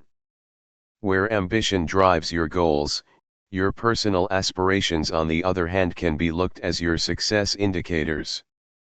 There are a lot of similarities between aspirations and ambitions, but the main difference is the magnitude and intensity of the latter. Your ambition could be to climb up the managerial ladder before the year is over, and your aspiration could be to open up more employment opportunities when you attain that position. Ambition is more concrete in its desires, while aspirations are those noble notions that we nurse to make us feel better about ourselves. On their own, neither ambition nor aspirations should bring you harm, but when other elements come into play, they can be used to manipulate and deceive you. Most organizations believe that ambition is one of the most desirable qualities in a potential employee. And this is usually because ambitious people are more willing to do what needs to be done to advance the company than their more seemingly docile counterparts. People like these are very focused and have a one-track mind when it comes to carrying out their responsibilities, sometimes giving no thought to what it would take to do it, even if it would mean stepping on the toes of a few colleagues. In certain contexts, this can be good. After all, the workplace and the world in general is not a playground where the rules of what is fair for all applies. But this attitude can quickly create a hostile work environment that makes it difficult for employees to thrive. The goals of the organization may be met consistently, but at the detriment of its employees. But this is not the immediate danger, although that is not saying that a situation like this is not an issue for concern either. A person who does not rein in their ambition can be persuaded and manipulated into doing things that are morally and ethically wrong just so that they can meet their goals. It is people with lofty ambitions and aspirations that are more likely to fall for manipulative techniques that involve blackmail. For instance, a young career man with a sterling reputation and a good position within a company is more likely to do anything to retain that status quo if he is ambitious. Even if those things he is expected to do would further taint his reputation if the knowledge of those deeds ever came to light. This is not to say that the rest of us are less likely to become victims of blackmail and other forms of manipulation. Manipulation is not about physically wielding a big dangerous axe over a person to force them to do something that they would not ordinarily do. It is a game of subterfuge and deception. The manipulator acts like a mirror that captures the desires, ambitions, and aspirations of the victim and then threatens the actualization of that vision by also displaying the victim's weakness. The victim is made to falsely believe that their only hope of salvaging their dreams is to comply with the wishes of the manipulator. The stronger the ambition, the more likely the victim will comply, especially if they are convinced that they can get away with doing it. The acts they could be manipulated into carrying could be anything from undermining the authority figure in their lives, committing an act that might be offensive, or one of any of whatever else the manipulator may have in mind. Let me scale this back to relatable proportions. In all of our relationships with people, there is a measure of trust. No matter how paranoid you may be, even the business relationship you have with your tailor is an indication of some level of trust, in that you are trusting them to help you cover your nakedness without getting harmed in the process. But inasmuch as there is trust, there is also distrust. But we strive to work through these feelings in the hope of maintaining the bond/bridge between the people involved. At best, we aspire to maintain civility with those around us. A predator with malicious intent can expound on the distrust by sowing seeds of discord to enable them get the results that they want, which could be your loyalty or that of your counterpart, or sometimes even both. Little incidents are blown out of proportions and tensions are re-escalated in the process. Eventually, the relationship is broken down beyond repair. You on one end are hurt by the accusations and your peer is hurt by the counter-accusations. Neither of you realizing that a third party took advantage of the emotional aspirations for each other, and yes, there is such a thing, and manipulated you into the current state you are in. This goes on to say that our aspirations and ambitions are not always about the material things that we want. It is also reflected in our perceptions and expectations from the relationships in our lives. Dark psychology is employed by the predators among us to alter this perception and manipulate it to their own advantage. Emotional scars. It has been said, time heals all wounds. I do not agree. The wounds remain. In time, the mind, protecting its sanity, covers them with scar tissue and the pain lessens, but it is never gone. Rose Fitzgerald Kennedy. One of the largest residual effects of every experience we have is emotions. They say that in life, experience is the best teacher. Having spent more than a decade trying to understand human nature, I am inclined to agree. Let me share one of my most memorable experiences from travels in recent times. I think it best illustrates the point I am trying to make. Every year, I pack up my bags and travel to explore places that are not really hotspots for tourists, but they are exotic all the same. On this particular trip, I was traveling with a tribe of natives on their annual pilgrimage journey to pay homage to a particular deity. I was not a worshipper, but they were kind enough to let me travel in their company and observe their routines. At night, as we sat by the campfire enjoying the warm glow in the dark after a nice meal, I listened to them chatter in a language I didn't understand. My translator occasionally chimed in when there was a general laughter or question directed specifically at me. But for most part, I just observed. And that was when I saw this child, not more than 8 or 9 months, I think. I can't really tell at that age. Only that the child was crawling towards the fire. I looked around the fire, but no one seemed to be paying any attention. So, I made a move to intercept the child, but I was immediately reprimanded. All the interpreter told me was that the child was about to learn a valuable lesson. I was concerned. The fire pit wasn't blazing hot, but some of the wood still had fire on them and there were embers lying about that was still glowing. I watched keenly. The child, fascinated by the little flames, crawled closer and then stopped. Perhaps the heat from the fire had given him a pause. But then the brave lad decided to brave the heat and proceed. He paused at a safe distance and then held out his hand toward the flame, which he promptly withdrew. His face registered a shocked expression and I could see his lower lip quivering. I wanted to go to him, but the man beside me must have sensed my intentions because he signaled me to wait.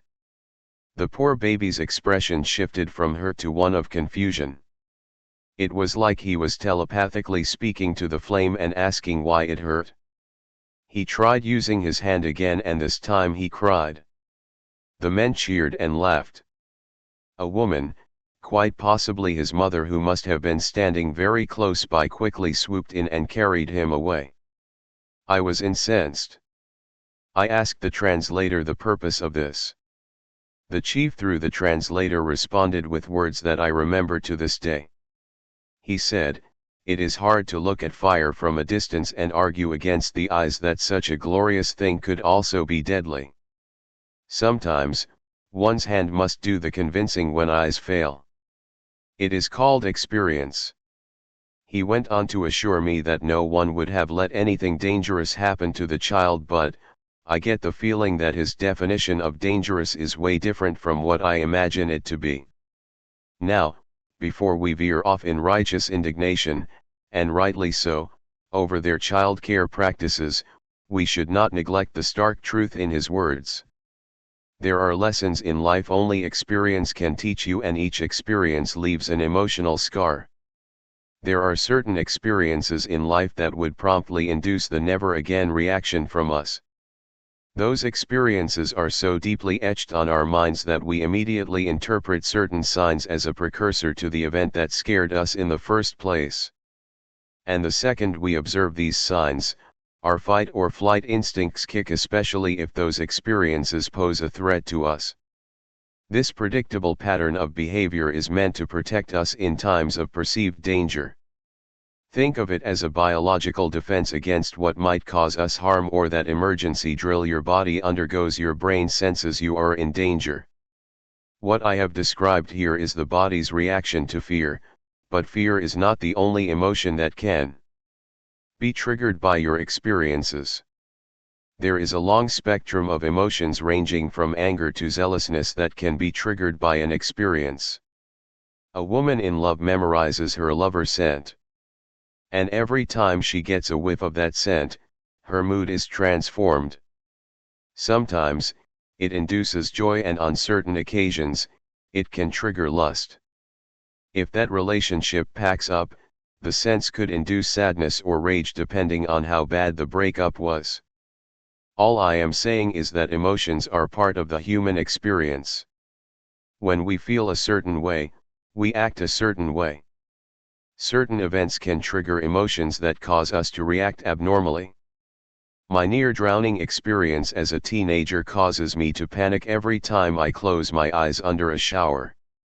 These reactions are triggered by the emotional scars we carry.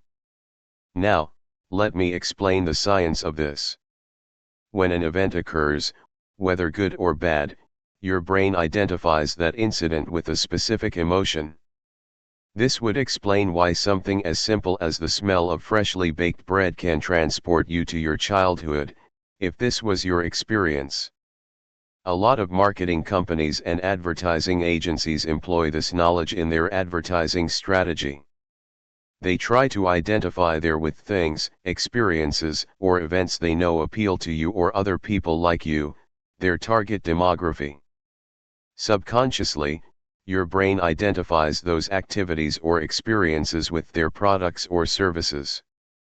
To sell a barbecue grill, they don't come and say, "Hey, here is our awesome barbecue grill. Buy it." Instead, they feed you with images of a fun 4th of July family backyard cookout. You would see kids running around happily, smiling grandparents chatting up some family member, and the teenagers doing something cool. All of these interspersed with a nice beef cut simmering on the grill. It is almost as if they are saying, if you buy this grill, you also buy into this experience. In other words, you were visually manipulated into making a purchase. This is not necessarily sinister per se. But the regular people we meet in our everyday lives can prey on this weakness. If you are easily emotionally triggered, you can be manipulated into making rash decisions on anything from impulse purchase to falling for people on emotional principle alone. People can disguise themselves and make themselves into something they are not. They wear clothes and perfumes that make it seem as though they are wealthy, and because you have a strong emotional connection with wealth, you look past other warning signs and make a regretful decision. Whether good or bad, Your emotional scars can make you vulnerable to deception and manipulation. Part 4, recognizing and identifying your reality. Acknowledging the lies we tell ourselves. Above all, don't lie to yourself. The man who lies to himself and listens to his own lie comes to the point that he cannot distinguish the truth within him, or around him, and so loses all respect for himself and others. And having no respect, he ceases to love. Fyodor Dostoevsky. There are so many forms of lies we hear every day. Sometimes, the lies are told to protect you from something. It could be something as trivial as keeping the knowledge of something you are not ready to know, for example, a surprise birthday party. Sometimes, the lies are more complicated but not told entirely out of malice, like the telling a person about their cheating spouse. The point is, for good or bad, we all tell lies, but no lie is more grievous than the lies we tell ourselves. There is more danger from the lies we tell ourselves than the lies that other people tell us. This would be discussed extensively in the next chapter, and here is why. In the previous chapter, I talked about the body's biological defense when the brain senses danger or situations that threaten us. These impulses, however irrational they may seem, are meant to protect us. Lying to yourself deadens those instincts and opens us to possible dangers. It is like seeing a speeding car coming down the highway and making up your mind to run across the road anyway. Instinctively, your body knows that the situation is precarious. A slight miscalculation could result in a fatal accident. But instead of waiting for the car to pass, you convince yourself that you are faster than the car, or that the car is farther away than it looks, or it is not speeding as fast as it appears to be. These are the kind of lies we tell ourselves. Self-deception occurs in many forms. But the most popular form of self-deception is denial. We convince ourselves that the threat is not real or imminent, so we make risky choices that we quickly come to regret. Denial is not always a clear-cut case of admitting that something does or does not exist. Sometimes, it is masked as optimism in the face of a very dire situation. And in some cases, the very opposite happens. You are in a situation but choose to be pessimistic and deny the possibilities. According to a school of thought, humans are more susceptible to self-deception because we choose to hold on to certain beliefs. Say, for instance, you meet this amazing person who seems to match all of your criteria in dealing with such a person. But underneath that layer, you can sense a withholding or even know outrightly that you are being deceived, but rather than act on that instinct, you choose to act on the hope that people can be what they appear to be. We hear of the expression wolf in sheep clothing all the time. There is no doubt that the wolf may be really good at disguising himself for the sheep, just as there is no doubt that the sheep on some primal level were aware of the wolf in their midst but chose to deny the existence of the threat because they wanted to believe that the wolf was one of them. We can all imagine how that story played out. This pattern of behavior over time would dim the alarm bells that go off in our senses whenever a crisis arises because of what we tell ourselves. Next to denial is rationalization. Denial and rationalization are tools of the same trade. They work handily together in self-deception. Rationalization is essentially how you explain away the situation. I have had female friends, and some of my male friends too in the same boat, who are in a relationship that isn't really healthy for them, but rather than end things by taking themselves out of the equation, they somehow always seem to come up with more reasons why they should stay put in that relationship. Women in abusive relationships know that a man raising his hand against you is displaying the highest form of disrespect. But I have heard these violent men been described as affectionate, and their occasional violence being just one of their ways of showing the woman that they care. This behavior does not only apply to relationships. People have found themselves working at a place they know exploiting them. But, they tell themselves how jobs are difficult to find and how they would not be able to pay the bills if they leave. And so, they continue to work under those terrible conditions, refusing to even protest because they have come to accept the situation as normal thanks to their rationalizations and denials. Whether in our career or in our normal relationships, a lot of us are leading sad and unfulfilled lives because we have convinced ourselves that we cannot do otherwise, and this is our fate. Some people even go a step further and say they deserve what they are getting because of some misdeed in the past. In other words, they have chosen to open the doors to their own prison cells, lock themselves in and then proceed to act as jailer. Self-deception is a mental prison of some sort, but there are merits to it too. When confronted with challenges that threaten to overwhelm us, a little bit of self-deception can help to bolster your confidence and even the playing field. You may choose a more positive phrase other than self-deception to describe it, but it doesn't change what it is. People like to call it perp talk, getting psyched, or giving yourself a morale boost. Whatever you choose to call it, it still boils down to you convincing yourself about something that you are not. A man wanting to approach a very beautiful woman who he feels is out of his league has to convince himself that he is all that. He acts more confident than he actually feels in order to convince himself that he is indeed confident. So, you see, the self-confidence thing can swing both ways. But to avoid falling victim to people who use elements of dark psychology to get their way, you need to recognize the truth for what it is. If your instincts are kicking in, rather than deny it, ask questions.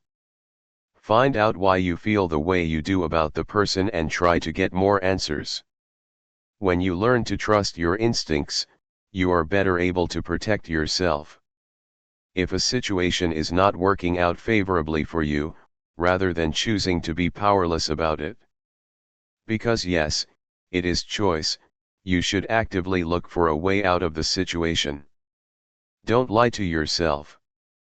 The truth may not be what we want it to be, but you should not have to live out a painful lie just to deny it. Recognize the lies you tell yourself for what they really are. Ignore the lies that others tell you as lies and secrets. They are like cancer in the soul, they eat away what is good and leave only destruction behind. Cassandra Clare. We are all victims of lies at some point in our lives. That doesn't mean everyone who came into our circle and lied to us were trying to use us to carry out some evil plan of theirs. In fact, there are truths that when told with malicious intent can have the same effect as a terrible lie, if not worse. Whether the lies are coming from your best friend, a parent, or even someone from work, the effect can be devastating. In some cases, it's not the lie itself that hurts. It is the knowledge that someone you trusted made the deliberate choice to fabricate a story and convince you that it is real. Certain lies are told by simply not saying anything about it. People think, if I didn't say anything, I didn't lie about it. But in reality, that is called a lie by omission. It is almost impossible to start with just one lie and leave it at that. One lie leads to another lie that leads to another lie until both the person telling the lie and the person being lied to are caught in a tangled web of lies. This web can be so tangled that extricating the truth becomes impossible. Lies have a way of changing you, and that change is not always good. This is because you are being fed a fabricated version of reality. Against our better judgment, we buy into these lies, and the anger we feel when the truth is unveiled is not entirely directed at the liar in question. We blame ourselves for believing those lies. When we discover we are being lied to, we react not just to the person and what they represent, our identity is also being called into question. Your loss of faith is not just in person but in yourself as well. The loss of faith results in doubts. And doubts lead to distrust. But before we get into the effect of lies, let us go into why we fall for the lies in the first place. I am going to start off with the general populace and then proceed to bring things closer to home. If you have been active online, you would notice that the most read and followed stories are the sensational pieces. In recent times, there has been an increase in the peddling of stories that have no truth to them. Even the prestigious Rolling magazine, which has always been known for their excellent reportorial skills, had put up a story, which they believed to be true, that turned out to be false. So, you wonder, how come people with years of skills and experience were able to fall for that kind of lie? If you are expecting some kind of grand revelation of truth, I am sorry to disappoint you. The reason is quite simple and naturally a very human response. They wanted to believe it. In the same way, we fall for the lies that people tell us because we want to believe that it is true. This happens on several levels, and it is not always linked to people that are very close to us. For instance, if you share a certain political view or opinion, you are more likely to be following or reading articles or posts that support your belief. If someone tells a lie that supports your belief, you are more inclined to fall for that lie because you want it to confirm your own personal beliefs or theories. This also applies in our relationships as well. You believe that love should be a certain way, and because a person displays patterns that correspond with what your idea of love is meant to be, you choose to ignore the other telltale signs and believe in their lies instead. Another reason we believe a lie is because we have a personal stake in the lie. A manipulator presents you with an alternative reality that you suspect to be false, but because your own personal interest conflicts with the truth, you chose instead to accept the lie. The personal interest may not just be about a personal gain. It could be your special feelings about the person. You like the person and you have created this halo around the person. So, you would rather stick to your haloed version of events, self-deception at work here, than face the possible reality that this person may be more sinister than he or she looks, and that their ulterior motives may not be for your own best interests at all. Lies that stem from an altered reality of events are not the only type of lies that can be used to manipulate us. When we think of people lying to us, we are more focused on events that were fabricated for the benefit of the liar, but there are other kinds of lies out there that can be as vicious, if not more, than the altered reality. I am referring to lies that are told to change your perception about yourself. Throughout every chapter in this book, I have strongly emphasized that we are most vulnerable when our emotions come to the forefront. Especially when those emotions are spiraling out of control. When a manipulator meets a person who appears to be emotionally stable, they know that it would be difficult to work their devious charms on such a person.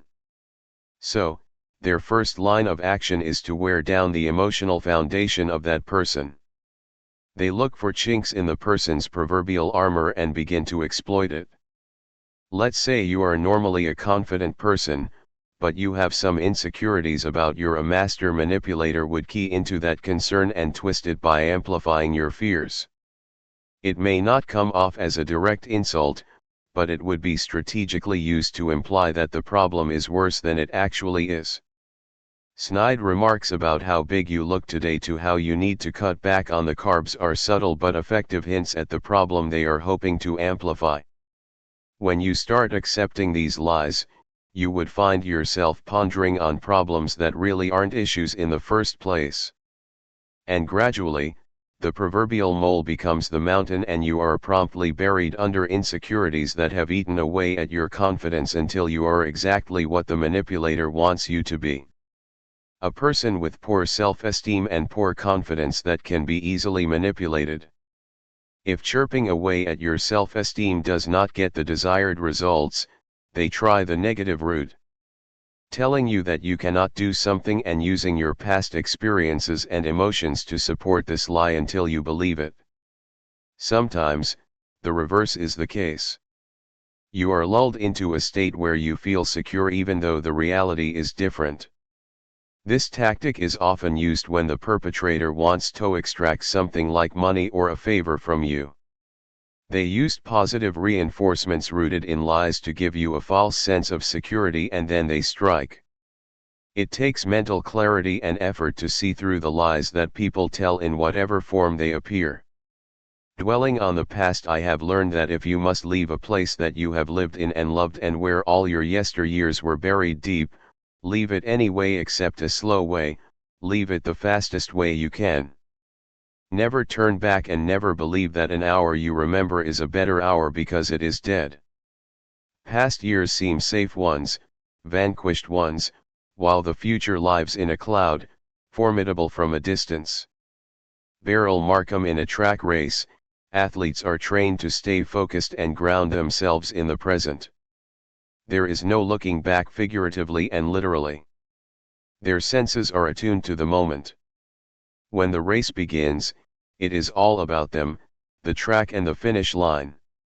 This is because, the second they start paying attention to anything else but the race, they start losing the race. Even in a relay race where the athlete has to look back and take the baton from their running mates, their gaze promptly returns to the track in front of them as soon as the baton exchanges hands. Life is like a race, and looking back on the past can distract and hold you back from being the best you can be. And most importantly, this kind of distraction is the kind of thing a manipulator would love to use against you. When the brain is not actively triggering emotions that stems from memories, our mind does a bang-up job of bringing all those emotions to the forefront. I tried to think of how to best explain the firm grip our past can have over us, and a scene from one of my favorite movies illustrates this. Without going into the plot of the movie Pacific Rim, let me set the scene for you. Mako and Raleigh are paired up to try out the Jaeger, a machine designed to destroy the aliens for the first time, and to manipulate the machine, there has to be a mental connection through what they called the mental link. The connection process takes you through a series of memories your past before you are rooted in the present. Mako's recollection of her past is so vivid that she becomes trapped in it. This results in her detachment from the present reality. This detachment almost results in her activating a nuclear weapon that could have destroyed the present. Bringing it back to us, our reconnection with our past may not be as vivid, but the psychological threat that dwelling on the past poses is just as potent. When we talked about emotional scars earlier, we explored the pain/emotions triggered by events, and the focus was on our biological defense mechanisms. We know that the brain interprets certain signs from our environment as threats, and in so doing, it activates reactions that we are not always able to control. This is somewhat similar to that, except this time, we are actively engaging a negative experience by thinking consistently on it. And in that process, we unleash an avalanche of emotions that could put us under. Psychologists refer to this as ruminating. Just like a goat or cow regurgitates the food at 8 hours prior and chews on it, we have a tendency to regurgitate our experiences and dwell on them. But it is not just the negative past that we cling to. Sometimes, the past has a lot of positive memories that provide us comfort. This makes it difficult to let go of it. Unfortunately, it is just as easy to become disillusioned with the positive past as it is with a negative past. We all know someone in our life who is fond of using the phrase, "the good old days," and we know how heartbreaking it can be to watch them cling to the remnants of the so-called glory days.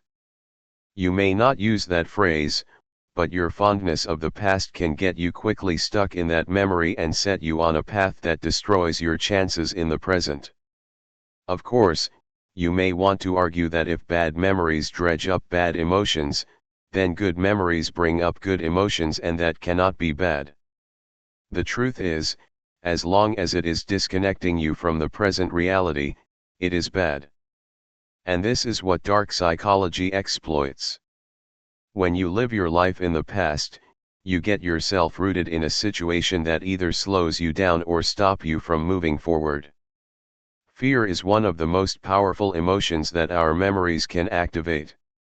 And it is not just the famous fear of the boogeyman or whatever inspires serious fear in you that keeps you down. The fear of uncertainty can also hold you back. You might be holding on to a certain relationship, job, or lifestyle simply because you are afraid of what would happen if that thing or person is no longer in your life. And that fear keeps you there even when the situation is not ideal for you. This is not denial because you are aware of the wrongness of the situation. You have just decided to put your focus on what was and distance yourself, or worse, accepted what is because you are afraid of what will/might be. And you had best believe that manipulators and saboteurs in your life would capitalize on this fear and work their deviousness to exploit this knowledge until they can get what they want. Their modus operandi would be to somehow strengthen the grip that this past has on you and convince you that the present reality is a necessity. They use your insistence on focusing on the past to discredit your present and rob you of a future. The irony here is that you are at least partially aware of what is happening, but you have made a conscious or subconscious decision remove yourself from the equation, and you justify your decision with an event that has already happened. In essence, you yourself have created this illusion of the absence of choice and given the reins of your presence to others.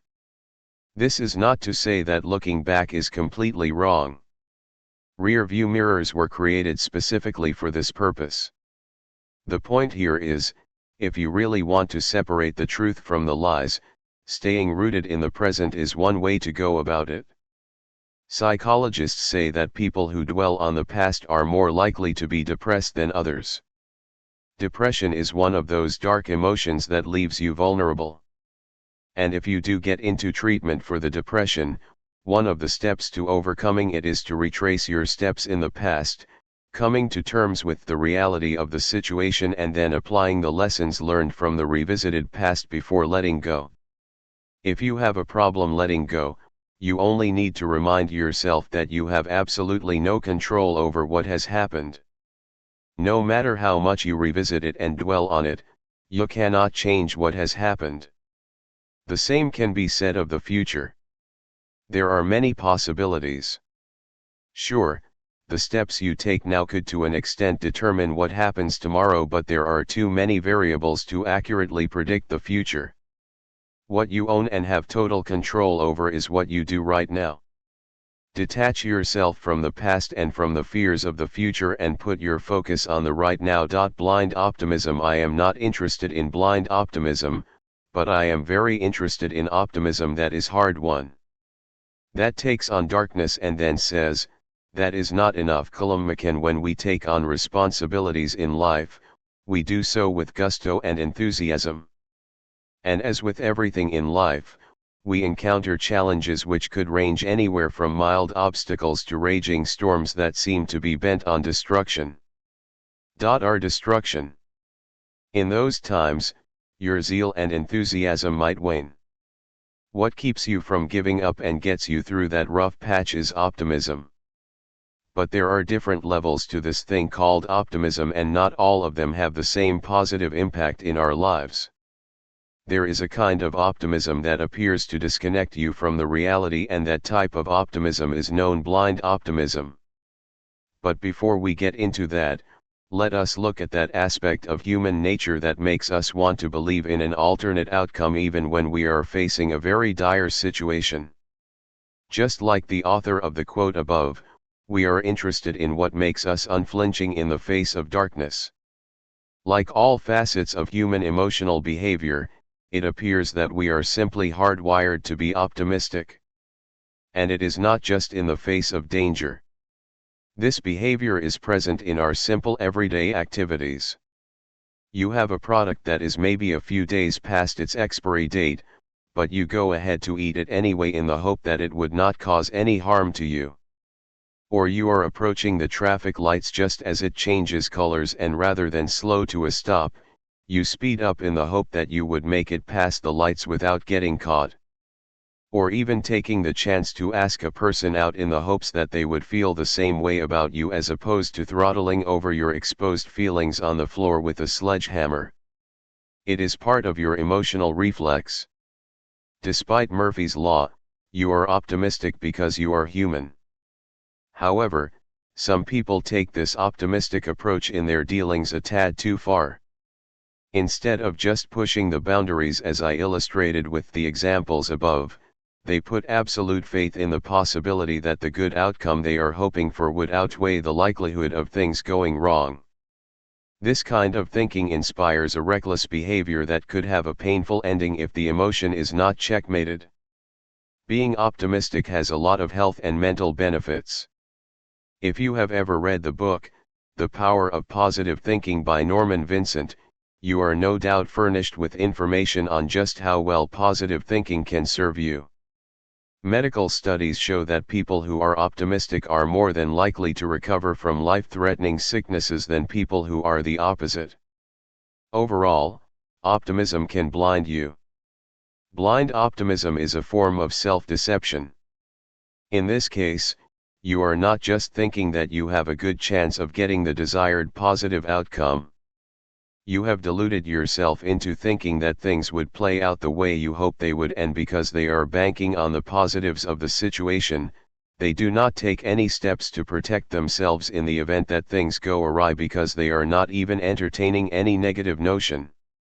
When you are blinded by optimism, you have a higher tendency to rationalize and explain away the reality of the situation. Even when you are presented with the gravity of the situation, your blind optimism keeps you from taking any action that would mitigate negative outcomes. As I said earlier, we fall for a lie because we want to.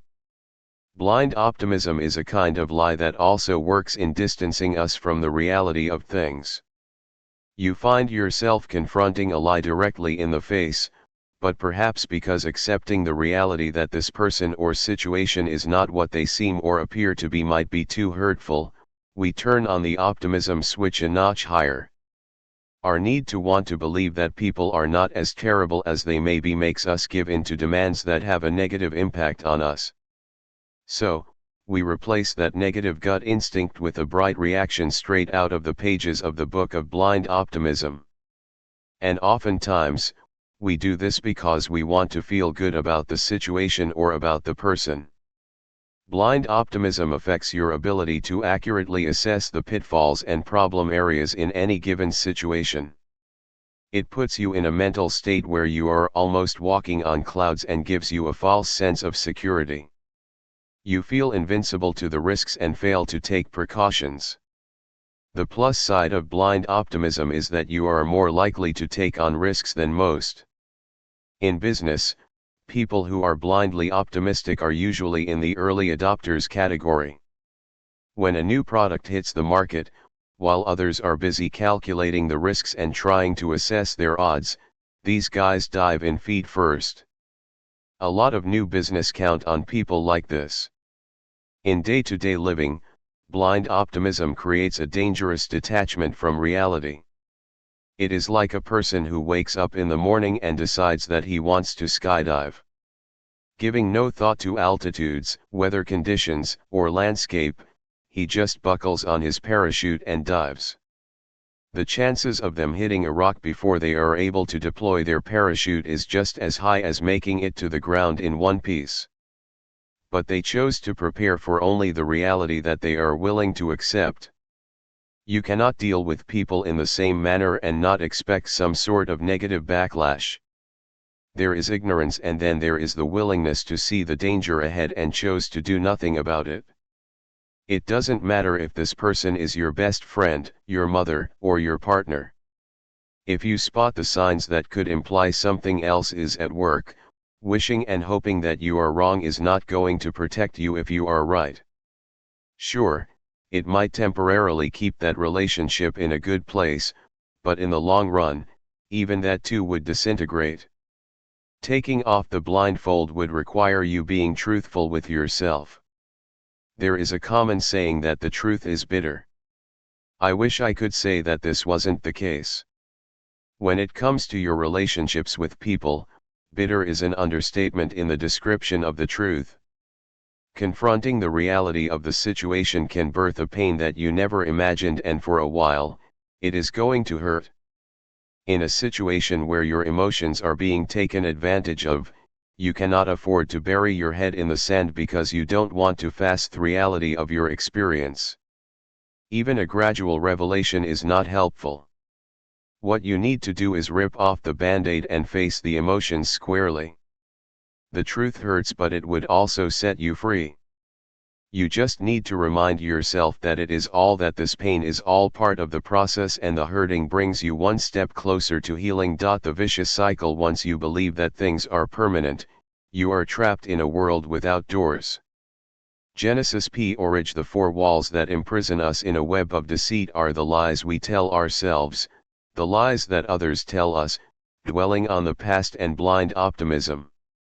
Each of them is a facet of the false realities that entraps us, and on their own, they can have a ghastly impact on us, but when you have all the elements working together, the results can be devastating.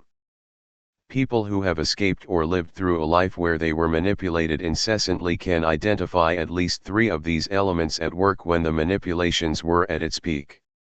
As with all forms of deceptions, it starts out with a lie. The lie is not easily discernible in the beginning. Perhaps, on an instinctive level, you get the sense that something is not right, but there is almost nothing concrete to base your feelings on, so you decide to go with the lie. The decision to go with the lie does not always happen on its own. You don't just accept the lie. On a personal level, you would have to convince yourself to believe the lie, and this usually requires you lying to yourself. You tell yourself it is not as bad as it looks. You tell yourself that this person has no reason to lie to you. Basically, you tell yourself anything you need to convince yourself that your instincts are wrong. To help give substance to the lie you are telling yourself, you throw in a good measure of unrealistic expectations under the guise of being optimistic. This optimism further impairs your better judgment and leaves you even more vulnerable than you initially were. And to eliminate any doubts, you draw on a past experience to validate your present choices, and from there things go downhill. The situation does not always play out like this. Sometimes, one comes before the other, but the objective is the same: to trap and deceive you. When this cycle is in play, the manipulator becomes the puppeteer and you become the puppet. The strings with which they use to pull you around would be your emotions. They jerk you around to do their biddings. Now it is important to remember that a person's ability to successfully manipulate another does not make them a diabolical master planner. These events often play out to a natural order of things. When you leave something of value outside your home and a thief comes along and swipes it, you cannot say that he or she plotted the incident. By nature, these people have groomed themselves to be takers. Whether they have the consent of the owner or not, they are inclined to just take, especially when it is put out there for them. In the same vein, a manipulator is inclined to turn the emotions of others against them to work to their own personal advantage. Emotions are to a manipulator what a wand is to a magician. And they use this to their advantage. There is a broad spectrum of emotions that the average human experiences. And knowing that emotions are the tools that manipulators use to exploit us might make you want to instinctively shut down your emotions. And I can relate with that line of thinking. But the truth is, numbing your emotions could have an adverse negative effect. For starters, numbing your emotions could lead to you trying to find escape in other places like drugs and alcohols, which gives you the illusion of being not feeling when in actuality, it amplifies your feelings. Besides, the choice to numb your emotions, if such a thing was possible, would mean not experiencing the good stuff as well. Because, while you want to do away with negative emotions like greed, anger, and sadness, you want to experience joy, happiness, and peace too. The emotions are some of the things that makes our existence as human that more valuable, and getting rid of these emotions would be akin to living in a world without color. Instead of trying to numb these emotions, we can exert more control over them and use them to help us grow as individuals. And this brings us to the next important topic: control. While manipulators work with our emotions against us, their biggest weapon is having us believing that we have no control. This grand illusion has us thinking we are powerless and helpless, and there is nothing we can do about it. But if you go over this section of the book, heck, if you go all the way back to the beginning, you would realize something very interesting. The common denominator in all of this is you, and for their plans to work, it requires some form of consent from your part. I am not saying that what has happened or is happening to you is your fault. No, far from it. All I am trying to say is that you are not as helpless as you seem. One of the reasons I wrote the book is to help those who are under the influences of dark psychology to escape and overcome its hold. And the first step to achieving this is embracing the powers you have. Your emotions can make you vulnerable, but with the right application of knowledge, your emotions can equally become your greatest ally in this battle. You have a choice and you have a voice. Don't let anyone convince you otherwise. In the next chapter, we would look in depth into breaking free from the hole. Right now, I want you to look inward as though you are looking into the mirror. Embrace your emotions. The fear, the rage, the pain. These are all a part of you. It may not paint a perfect picture, but for one moment, put your expectations for perfection on the shelf. Focus instead on what you feel right now. Whether those emotions are good or bad, make a choice to want better for yourself. The sky would not open, there will be no celestial music playing somewhere in the heavens, and your situation will not change overnight.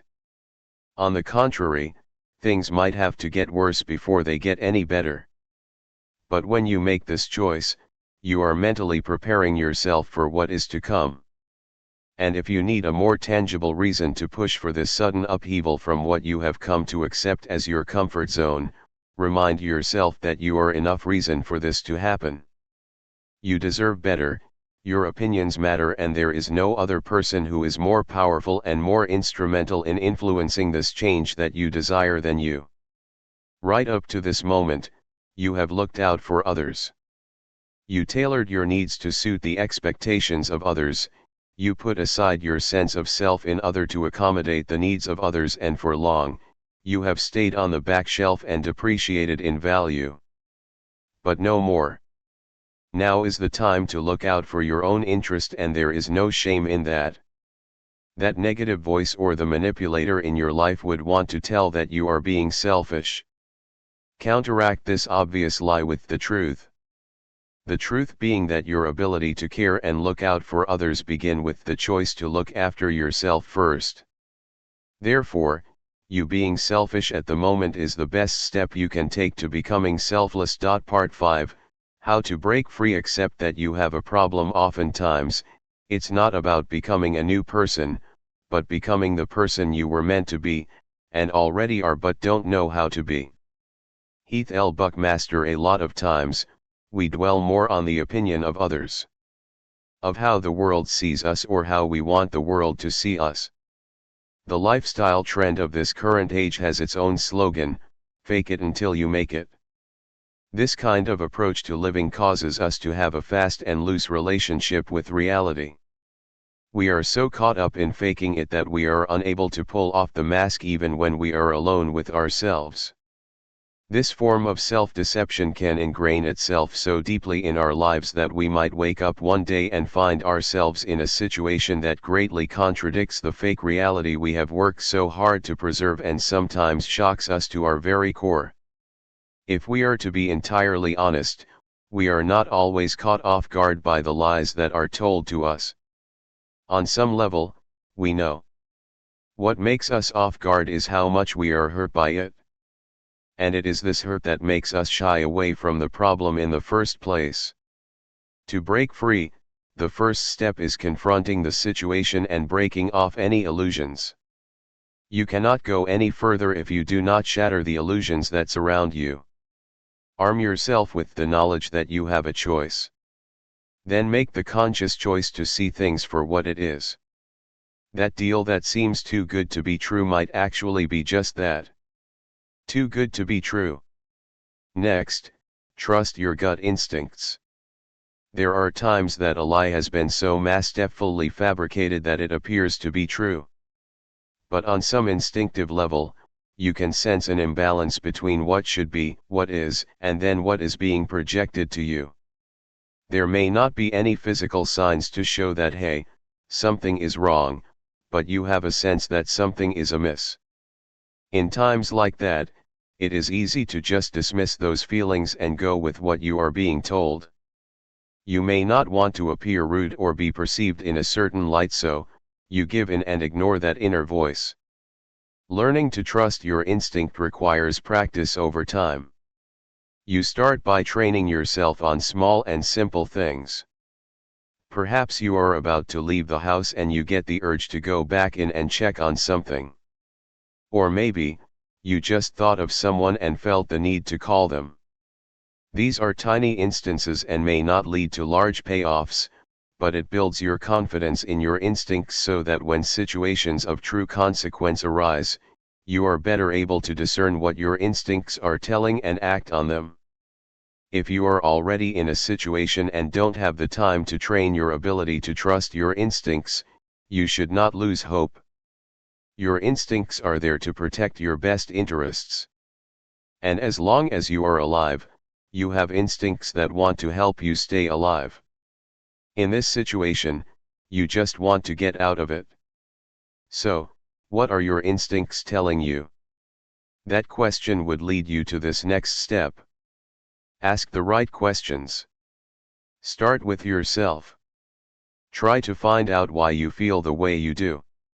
Look at your current situation, find out why you are no longer content with the way you feel. Ask yourself why you feel the way you do and see if you can be more specific about your feelings. I did say that emotions make you vulnerable, but they can also act as a guide when you feel lost.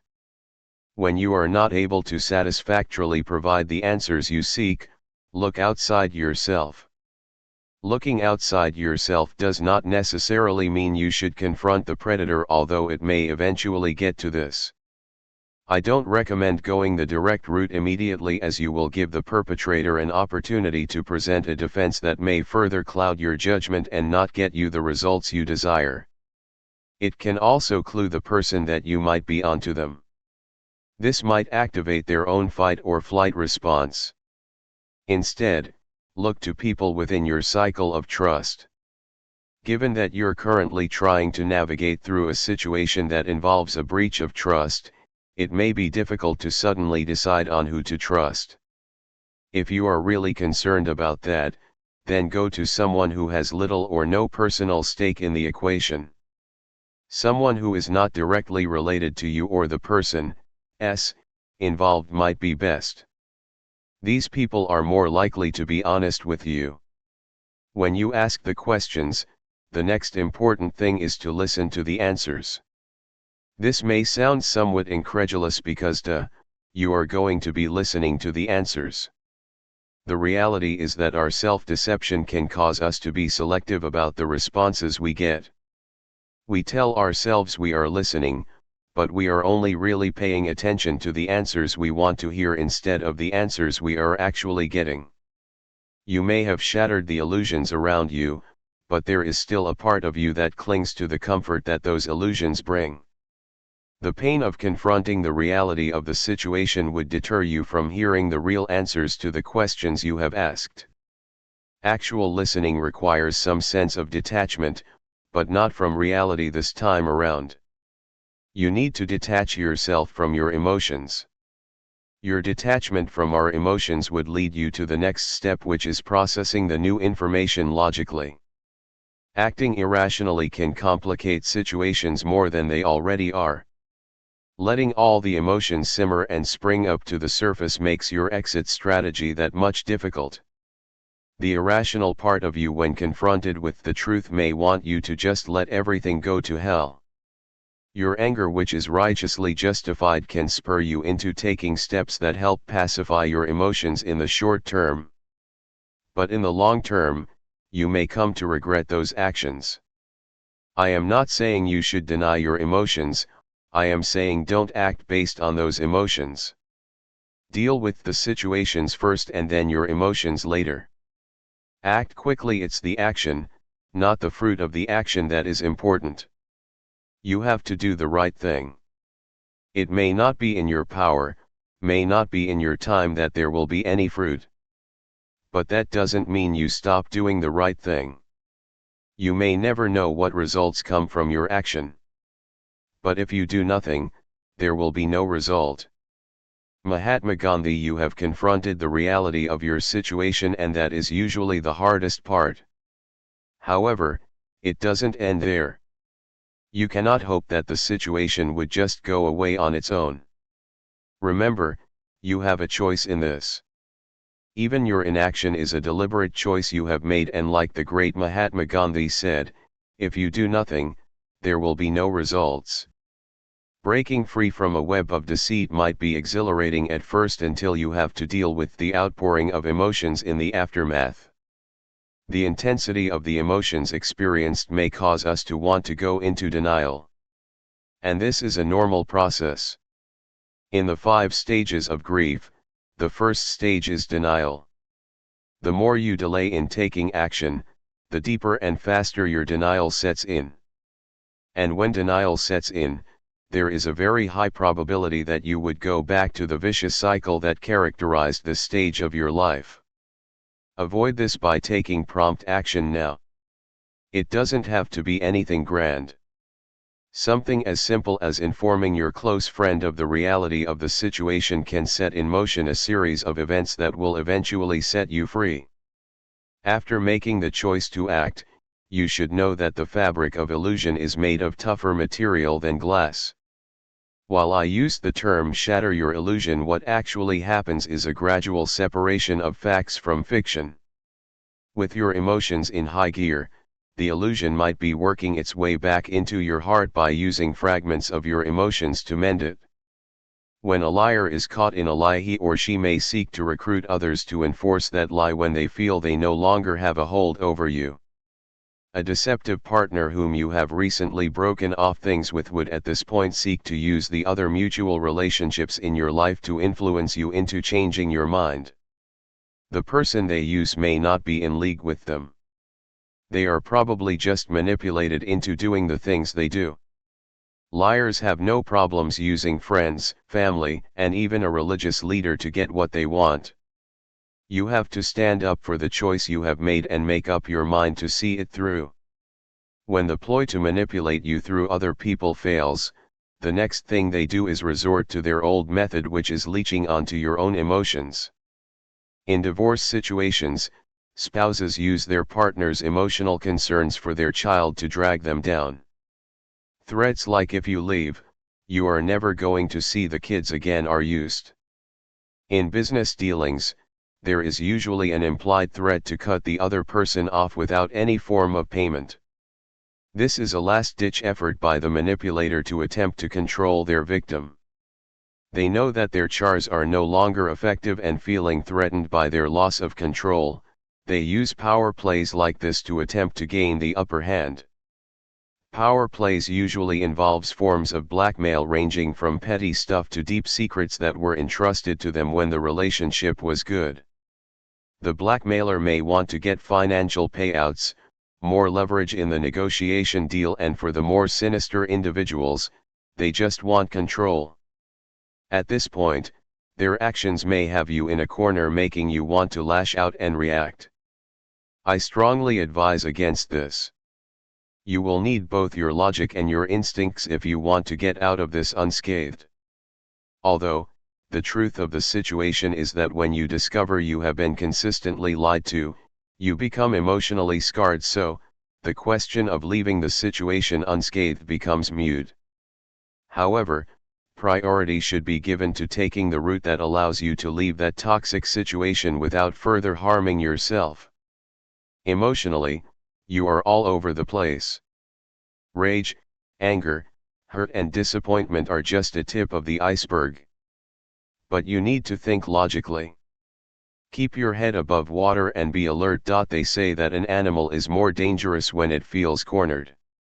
For a human, it is worse. When a person has been caught in the web of deceit that they wove themselves, they want to do everything to protect themselves. At that point in time, their selfish instincts to keep themselves protected kicks into overdrive, and they are willing to do anything to avoid facing the consequences of their actions. As with human nature, it is not possible to predict the extent they are willing to go to avoid this. So, rather than wave your agenda to bring them to justice in their face, your priority should be ensuring that you are safe.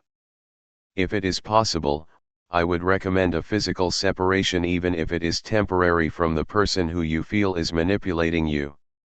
Not only does this help in giving you room to think clearly, it can help weaken the hold that they have over you.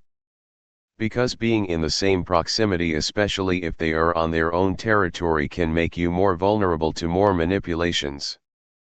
A lot of liars and manipulators switch on their charms when they have been caught. They would appear deeply remorseful, apologetic, and may even go to extreme lengths to try and convince you of their remorse. But don't fall for it, as this could be just another act and another ploy to manipulate you into taking less drastic measures that they may not find favorable. If you feel your resolve weakening, at the very least get out. That action alone can make a difference. Get help fast. The best way to not feel hopeless is to get up and do something. Don't wait for good things to happen to you. If you go out and make some good things happen, you will fill the world with hope, you will fill yourself with hope. Barack Obama: when you find yourself trapped by the manipulations of others, one of the emotions you would experience is confusion. This contributes to clouding your rational thinking, leaving with a sense of helplessness. At this point, you may even be questioning the reality of what you are facing. If you continue to entertain these doubts, it would lead to denial. You will probably want to conclude that you have gotten the entire situation wrong, that you misinterpreted certain things and came to the wrong conclusion. This kind of thinking would drive right back to the arms of the manipulator. Resist the urge to give in by getting a second opinion. In a health crisis, people go to another doctor to get a second opinion. This is to eliminate any iota of doubt you may have about the first diagnosis and affirm the best course of treatment for you. In the same way, getting the opinion of another person can help you discern the truth of the situation and what your next steps might be. Just remember, it is better to go to someone who has proven countless times that they have your best interest. Now that you have the confirmation you need, do not try to take on the challenge on your own. The situation may not be something you want anyone other than yourself to know about. You may be worried that people would call you gullible for being where you are. The truth is that they probably will. But they are entitled to their own opinions. Don't let the fear of what people might say ruin your chance of creating a better life for yourself. You don't have to prove anything to anyone but yourself. The world can think what they want to think. Right now, your priority is coming out of the situation and surviving it enough to thrive. A lie may be small and petty, but when it is being told to with the goal of doing something that you didn't want to do, it hurts. It makes you question everything about yourself and stirs up this internal battle. You should not fan the flames of this battle by throwing in the opinions of people who have no idea what it would mean to walk in your shoes. If you need the extra bit of help, reach out for it and be willing to accept it. If you can handle the situation yourself, by all means please do. Just be certain that whatever decision you take, the goal is to get you out and not get you into the good books of other people. You deserve more than that. When you have the help you need, the next step is to confront the perpetrator. I suggest you pick the scene or location for this. Choose somewhere that you know gives you the upper hand. This would require some careful planning on your part. If the perpetrator exists in the cyber world, you would have to involve the police and relevant authorities, especially if the person swindled you of your money. Do some preliminary investigation of your own. There are software applications that run facial recognition on popular social media sites like Instagram and Facebook. Look for clues to the person's true identity in the conversations you have had, and only when you are armed with enough evidence do you confront them. If the confrontation happens before you have evidence, you risk spooking them and sending them into their hideouts. Of course, with the authorities involved, you would still get them eventually, but it could take longer than it normally would if you had patiently prepared yourself before doing the confrontation. When it is someone who lives in close proximity to you, things may have to be done differently. If you fear for our life in any way, please do not confront this person on your own. In abusive relationships, it is best to avoid confrontations entirely. Simply bide your time and look for the best opportunity to escape. Don't give in to demands about having one last conversation. And if you must consent to a meeting like this, please ensure that you are not alone. Notify the people who care about you and have at least one person present during this meeting. Your safety is the priority. If you are in an abusive situation, this is what I would advise you to do. 1.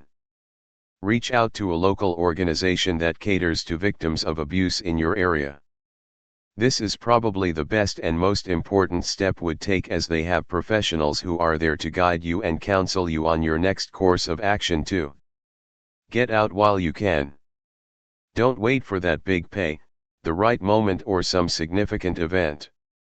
When you get the opportunity, take it and use it. Deal with the aftermath later. And if the opportunity does not present itself, have a safety plan that would lead to your escape. Do all you can to stay alive, and as soon as the moment presents itself, seize it. After confronting the perpetrator and taking the necessary steps to leave the situation, you need to commence the healing process promptly. It doesn't matter the scale and gravity to which you were hurt, manipulated, or abused. You need to be able to move past it, and waiting for time to heal your wounds requires more than sitting on your couch and reliving the past. Time would give you enough distance from your experience, but if you have learned anything from this book, it is the fact emotional scars almost never heal. If you do not do something about it, an unhealthy scab could form over the wound, leaving you just as vulnerable, if not more, than when you were living the experience. Talk to a counselor, go to therapy, whatever you chose to do, take an active role in facilitating the healing process. It will not happen overnight, but you are sure that with each day and each step you take in therapy, you are closer to getting better. Don't cover up. It isn't the original scandal that gets people in the most trouble. It is the attempted cover-up.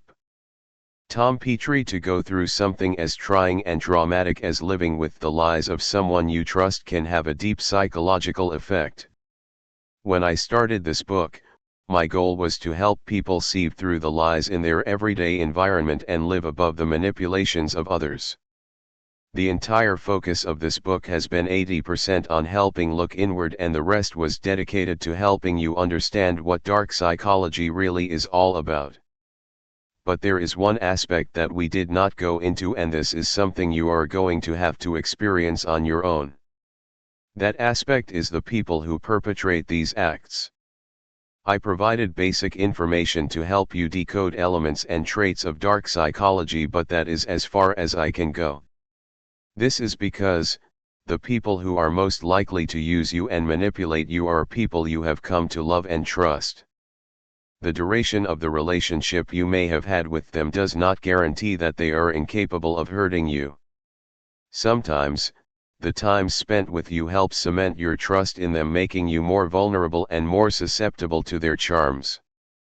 That is not to say all the relationships you have would lead to some form of manipulation down the line, or that strangers suddenly pose a lesser trait. My point is, there is no way to simply determine that this person is going to hurt you. The best you can do is look out for the signs I mentioned and keep an open mind, because you may struggle more with the idea that this person you trusted hurt you this way than the actual thing that was done to you. In such a situation, your first impulse would be to deny. This denial hurts you more than it helps. Rather than cover up, you should face the embarrassing truth head on. Recognize the situation for what it is. And try not to let your emotions cloud your ability to make rational decisions. Because yes, being manipulated sucks and people who do it deserve some form of punishment, but we all know that things are usually more complicated than that. What if the person is your sister, brother, spouse, best friend, spiritual leader? How then do you deal with it? I would start by saying their status in your life does not automatically make them immune to the consequences of their actions. But there are other factors that might be adversely affected by whatever decision you take. So, the first thing you need to do is face the embarrassing truth. That they failed you and hurt with their scheming and actions. Next, decide on if their relationship is worth continuing. Your partner cheating on you and lying about it all this while is terrible, but do you really want it to be the end of that relationship? Are there kids involved? What happens if you suddenly cut your partner off? You need to know that in a situation like this, cutting the person off is not the only answer. So, ask yourself the right questions. I would start off by asking, barring the offense they committed, how was the relationship? Was it good? Is it worth salvaging? Is the person ready to put in the amount of work required to make things right again? Are you ready to put in the work? If you decided to call it quits, you would need to figure out how to manage the relationships that are linked to the fallout from this. If there are no ties, proceed to the next chapter on forgiving yourself. If there are ties, depending on the nature of the ties, both of you may have to come together with a narrative on how you want to proceed. If those ties are fickle, you can simply choose to go your separate ways without giving anyone any additional information as you owe them no explanation. Do your best to heal and move on without damaging any other relationship unless you have to. If you decide to continue with your relationship with the person, you have your work cut out for you because it is going to be a hard, long uphill battle. You will get through it no doubt, but not without will and effort. Both parties would have to show their willingness to heal the relationship. Apologizing profusely is a good start, they would need to do more than that. The fabric of trust has been ripped apart and mending it is going to require time, effort and commitment to it. The both of you should be realistic in your expectations of each other. The person who defaulted would have to work hard on regaining your trust. And the person hurt would have to work hard at learning to believe that person again. There will be glitches in this initially, but what would keep things going strong would be the renewed commitment to keep at it daily. For starters, you might want to give each other space after the initial crisis. The space could be anything from a few days to a couple of weeks, but it should not exceed a month. Use this time to process your feelings about the incident. Try to separate the person from their action because as hurtful as their actions were, there are a lot of factors that could have contributed to it. It may seem like making excuses, but it isn't. Circumstances can cause people to take certain actions, but those actions do not entirely define their character. If you have made the decision to mend this relationship, you may have to take this approach in your thinking. Next, keep the line of communication open. I am not saying that you have to analyze every single thought between the two of you. Just don't shut each other out. Conversations may seem stifled at first, but with time, you guys can back into rhythm. Be honest in your conversations but try not to speak out of spite. Avoid bringing up the past every time you have an argument. Clinging to what has happened makes it difficult to go past it and grow to where you want to be. Stay rooted in the present. Remember, living in the past has no real benefit. Above all, trust that you have made the right decision. When you find out that you have been manipulated and lied to, it is not just trust in others that is broken. It is trust in yourself as well. You question your judgment at every turn. Stay rooted in the present and trust that you have made the right and rational decision to mend things. But don't heighten the pressure on yourself by making it mandatory that the new relationship must work. Put in the effort, put in the time. But don't feel disappointed if things don't work out the way you were expecting it to. Forgive yourself. Take a walk through the garden of forgiveness and pick a flower of forgiveness for everything you have ever done. When you get to that time that is now, make a full and total forgiveness of your entire life and smile at the bouquet in your hands because it truly is beautiful. Stephen Richards. People assume that when you have been wronged, the main party that requires forgiveness is the person that committed the offense in the first place. Usually, they are right. But in a situation like this, where a relationship was established with the offender and that offender took advantage of the relationship, one of the unlikely people who require forgiveness is the victim. There is a reason why even when ties have been severed with the offender, you still find yourself experiencing emotions like depression, anger, irritability, anxiety, mood swings, among other things. These are normal emotions to experience, but you may not be experiencing them for the reasons you think. There is a very strong possibility that the reason for all of these emotions is guilt and shame. This guilt does not stem from something you think you did wrong. It is rooted in the thinking that you did something you were not supposed to do. You feel guilty for being gullible, vulnerable, and for generally putting yourself in a situation where you were easily manipulated in the first place. You are feeling guilty about the hurt you think you brought on yourself. We have all been in this situation at some point. We feel guilty that either our actions or inactions led to the hurt of others even though we were not directly involved in the perpetration of the act. The first thing you need to do is remind yourself that regardless of what happened, it is not your fault. You may not be able to change this perception overnight, but over time, by constantly reminding yourself of this fact, you will start believing yourself. To further affirm this belief, you should also remind yourself that the lessons you have learned from this has put you in a better position to protect yourself against any similar incident from occurring in the future. The next thing is to accept that the past is not something you can change. It has happened, you have learned, and you have moved on. There is no need to keep reliving the experiences you had. Dwelling on the what-ifs, what might have been, what you could have, should have, and would have done cannot in any way change a single second of what has already happened. The best you can do is pick up the lessons you have learned and shape them into the new principles to live by. You have bravely accepted the reality of the situation despite the lies you were told. Now is the time to accept that this business was concluded in the past and it stays there.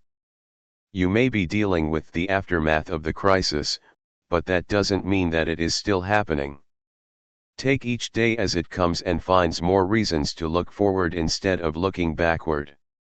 If you are feeling so anxious about the past, you can take out a day to reenact the past. One way to do this is by having a mental redo. Write out what you think you could have done to change things given all that you do know now. And then move on. The purpose of this exercise is to give you some sort of control over what has happened.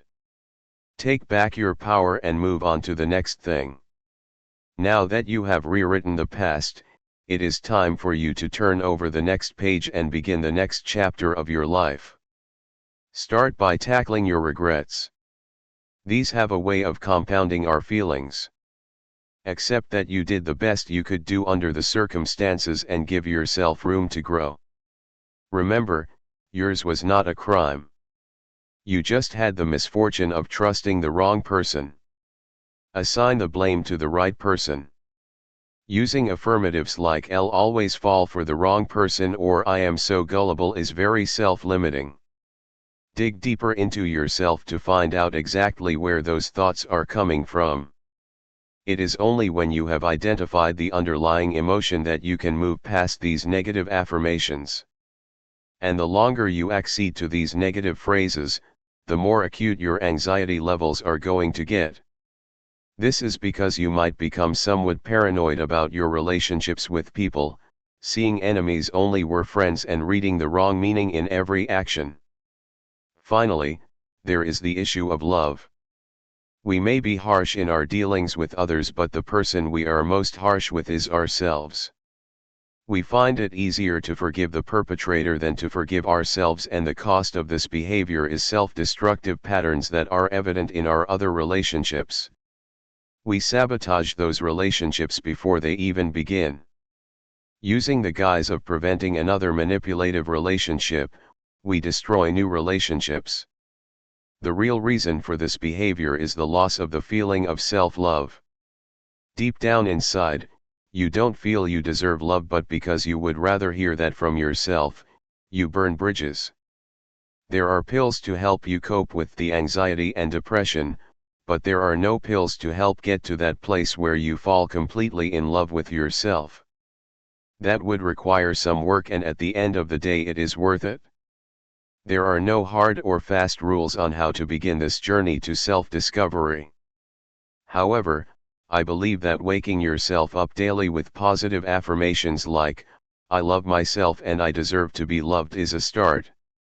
Cheesy at first, but in the long run, very effective. And when you have resolved your issues with the past, forgiven yourself and begun the process of learning to love yourself, it is now time to let go.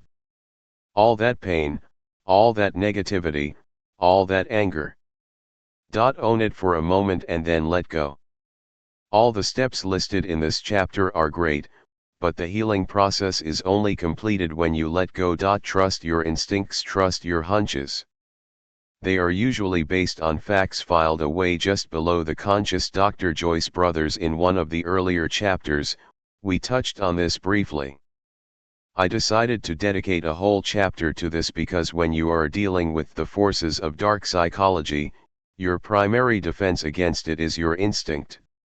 While your brain is interpreting signals based on facts, logic, and sometimes experience, your heart is working on the opposite end, sieving information through a filter of emotions. Your gut instinct is the only thing picking up vibrations that neither the heart nor the brain can pick on. And if you can groom yourself to that point where you recognize your inner voice and are trained to react to it, you reduce your chances of being seduced by people trying to work their manipulative will on you. For starters, recognizing this voice is hard. And that is because over the course of our lives, we have allowed voices of doubt, self-discrimination, as well as the loud voices of the critics within and without to drown out our authentic voice. This voice or instinct is hinged on your survival. So, trust that when it kicks in, it senses things in your immediate vicinity that your brain neurons can yet process. Some people call it intuition, and some refer to it as instinct. They are undoubtedly the same thing, especially when it comes to relationships. To begin trusting your instincts, you have to accept that it may not always make logical sense. If you have ever been in the middle of doing something and suddenly experienced the sensation of being watched, then you know what I am referring to. You have no eyes at the back of your head, there is no one else in the room with you, but you get the tiny shiver that runs down your spine and a sudden knowledge that you are being watched. That is exactly what I am talking about. The first step to connecting with your instinct is decluttering your mind of the voices that you have let in. You can do this with meditation.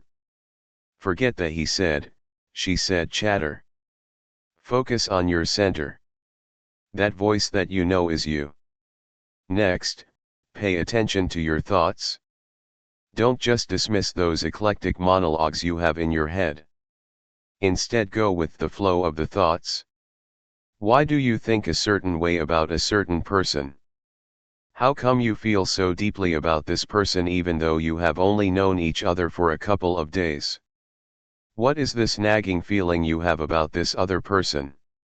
As you explore your thoughts, you become more attuned with your intuition and understand when your instincts kick and how to react to it. If you are the kind of person who prefers to make spur-of-the-moment decisions, you may need to learn to take a step back to pause and think. This moment where you pause gives you a chance to really reflect on and evaluate your decisions. The next part is a hard part and not many people would be able to follow through on it.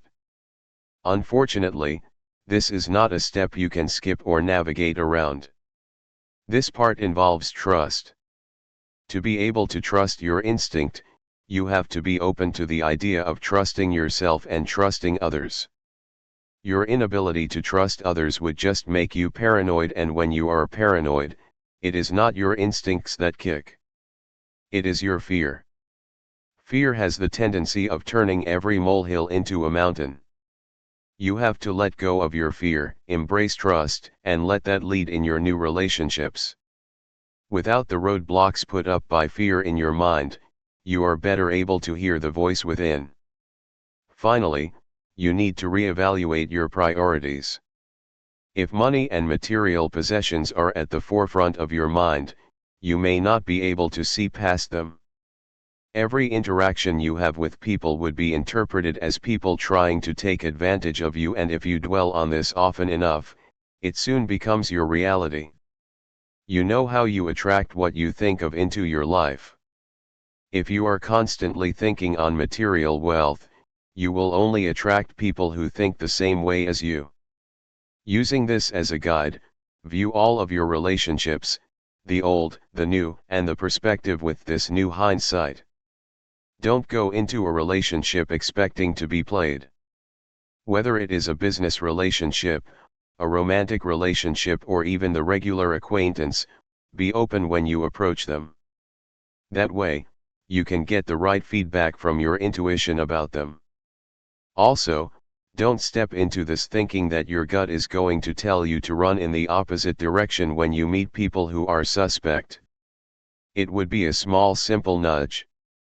I remember an experience I had during one of my travels. I got into this cab.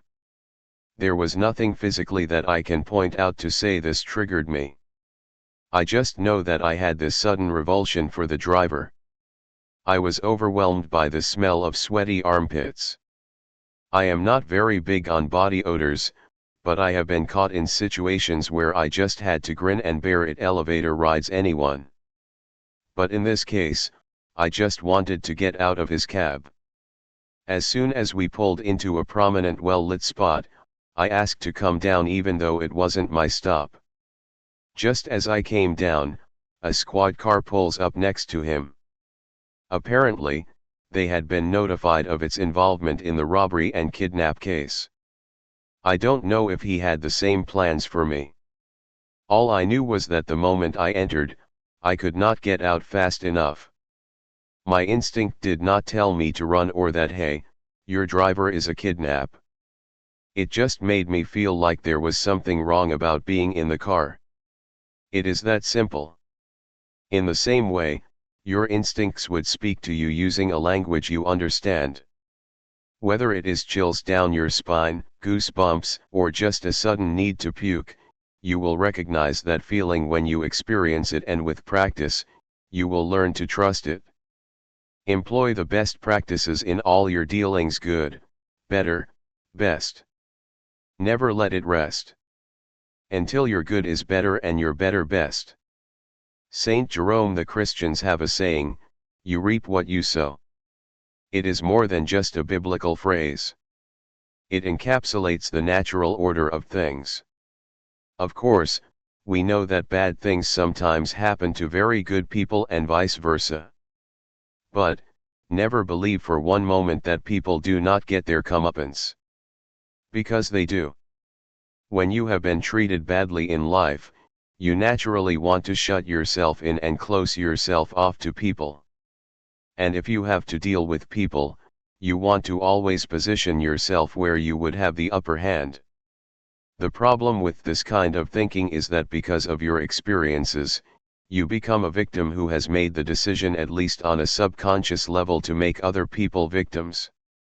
You may be able to find temporary pleasure in dealing the same card that other people have dealt you to innocent people, but the damage in the long run can be devastating. Plus, you could end up setting off a chain of events with a domino effect that could come back to you. Even when you are presented with the opportunity, don't take it. Instead, turn the situation around by choosing to end the pain cycle with you. As someone who has been here, I can tell you that it is not easy. As a teenager, I was painfully shy. I found it difficult to talk to people. Even when I was with people like my parents and sibling who I have known nearly all my life, I didn't crawl out of my shell entirely. But all that changed when I met Debbie.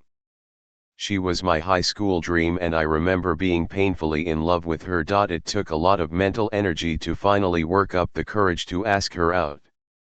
And when I did, I was even more blown away by the fact that she said yes. I was walking on sunshine for the next 3 months until I found out that I was just a bet. Yes, I know it sounds remarkably like that teen movie that was a hit back in the day, except this time, I was the victim. It hurt more than words can say, and that was not the worst part. I was humiliated the worst way a person like me can be. You know that dream we all have where you are standing on stage in front of the whole school and you suddenly find yourself naked? This was way worse than that. I am not sure how I was able to get through that month in school, much less the entire school year, but I did. Fast forward to my post-college years, I met Debbie again. Let us just say I was in a more advantageous position and I had the option of using my office to make her life difficult, but I chose not to. Initially, she interpreted this to mean I still had feelings for her, and she tried to work that to her advantage. I politely informed her that I was just doing my job. If I had held on to the feelings that I had for her in the past, I would have reacted differently. It was either she would have been successful in her attempts to seduce me or I would have been seduced into using the powers that my position offered to punish her. But I did neither. And in that decision, I found true freedom. Life has a funny way of working itself out. Don't take it on yourself to be the dispenser of justice. Instead, arm yourself with the lessons you have learned and use it to your advantage. Like St. Jerome said in the introductory quote, "Be your very best." Even when you are put to the test. Conclusion: I have heard people issue out the warning saying, "The heart of man is desperately wicked." I don't know who said it or where I heard it, but it is stuck in my head and I find it to be true. There are no devices or software applications that one can use to decipher the thoughts of another person. The best you can do is understand your own thoughts and feelings and do your best to live out your principles and values. But just because you can't tell if your new best friend is betraying or not should not mean you should spend your days obsessing over it. Because yes, the true intentions of a man's heart is hidden. However, man's capacity to do good is equally as great as it is to go the other way, and this is not the best part. The best part is that for every single person who has hurt you in the past, there are 100 more who want to do good by you. It may sound incredulous, but this is the reality of the situation. This book was not written to scare you into retreating into your shell and avoid dealing with people. On the contrary, I wrote it to help you make better choices in your relationships.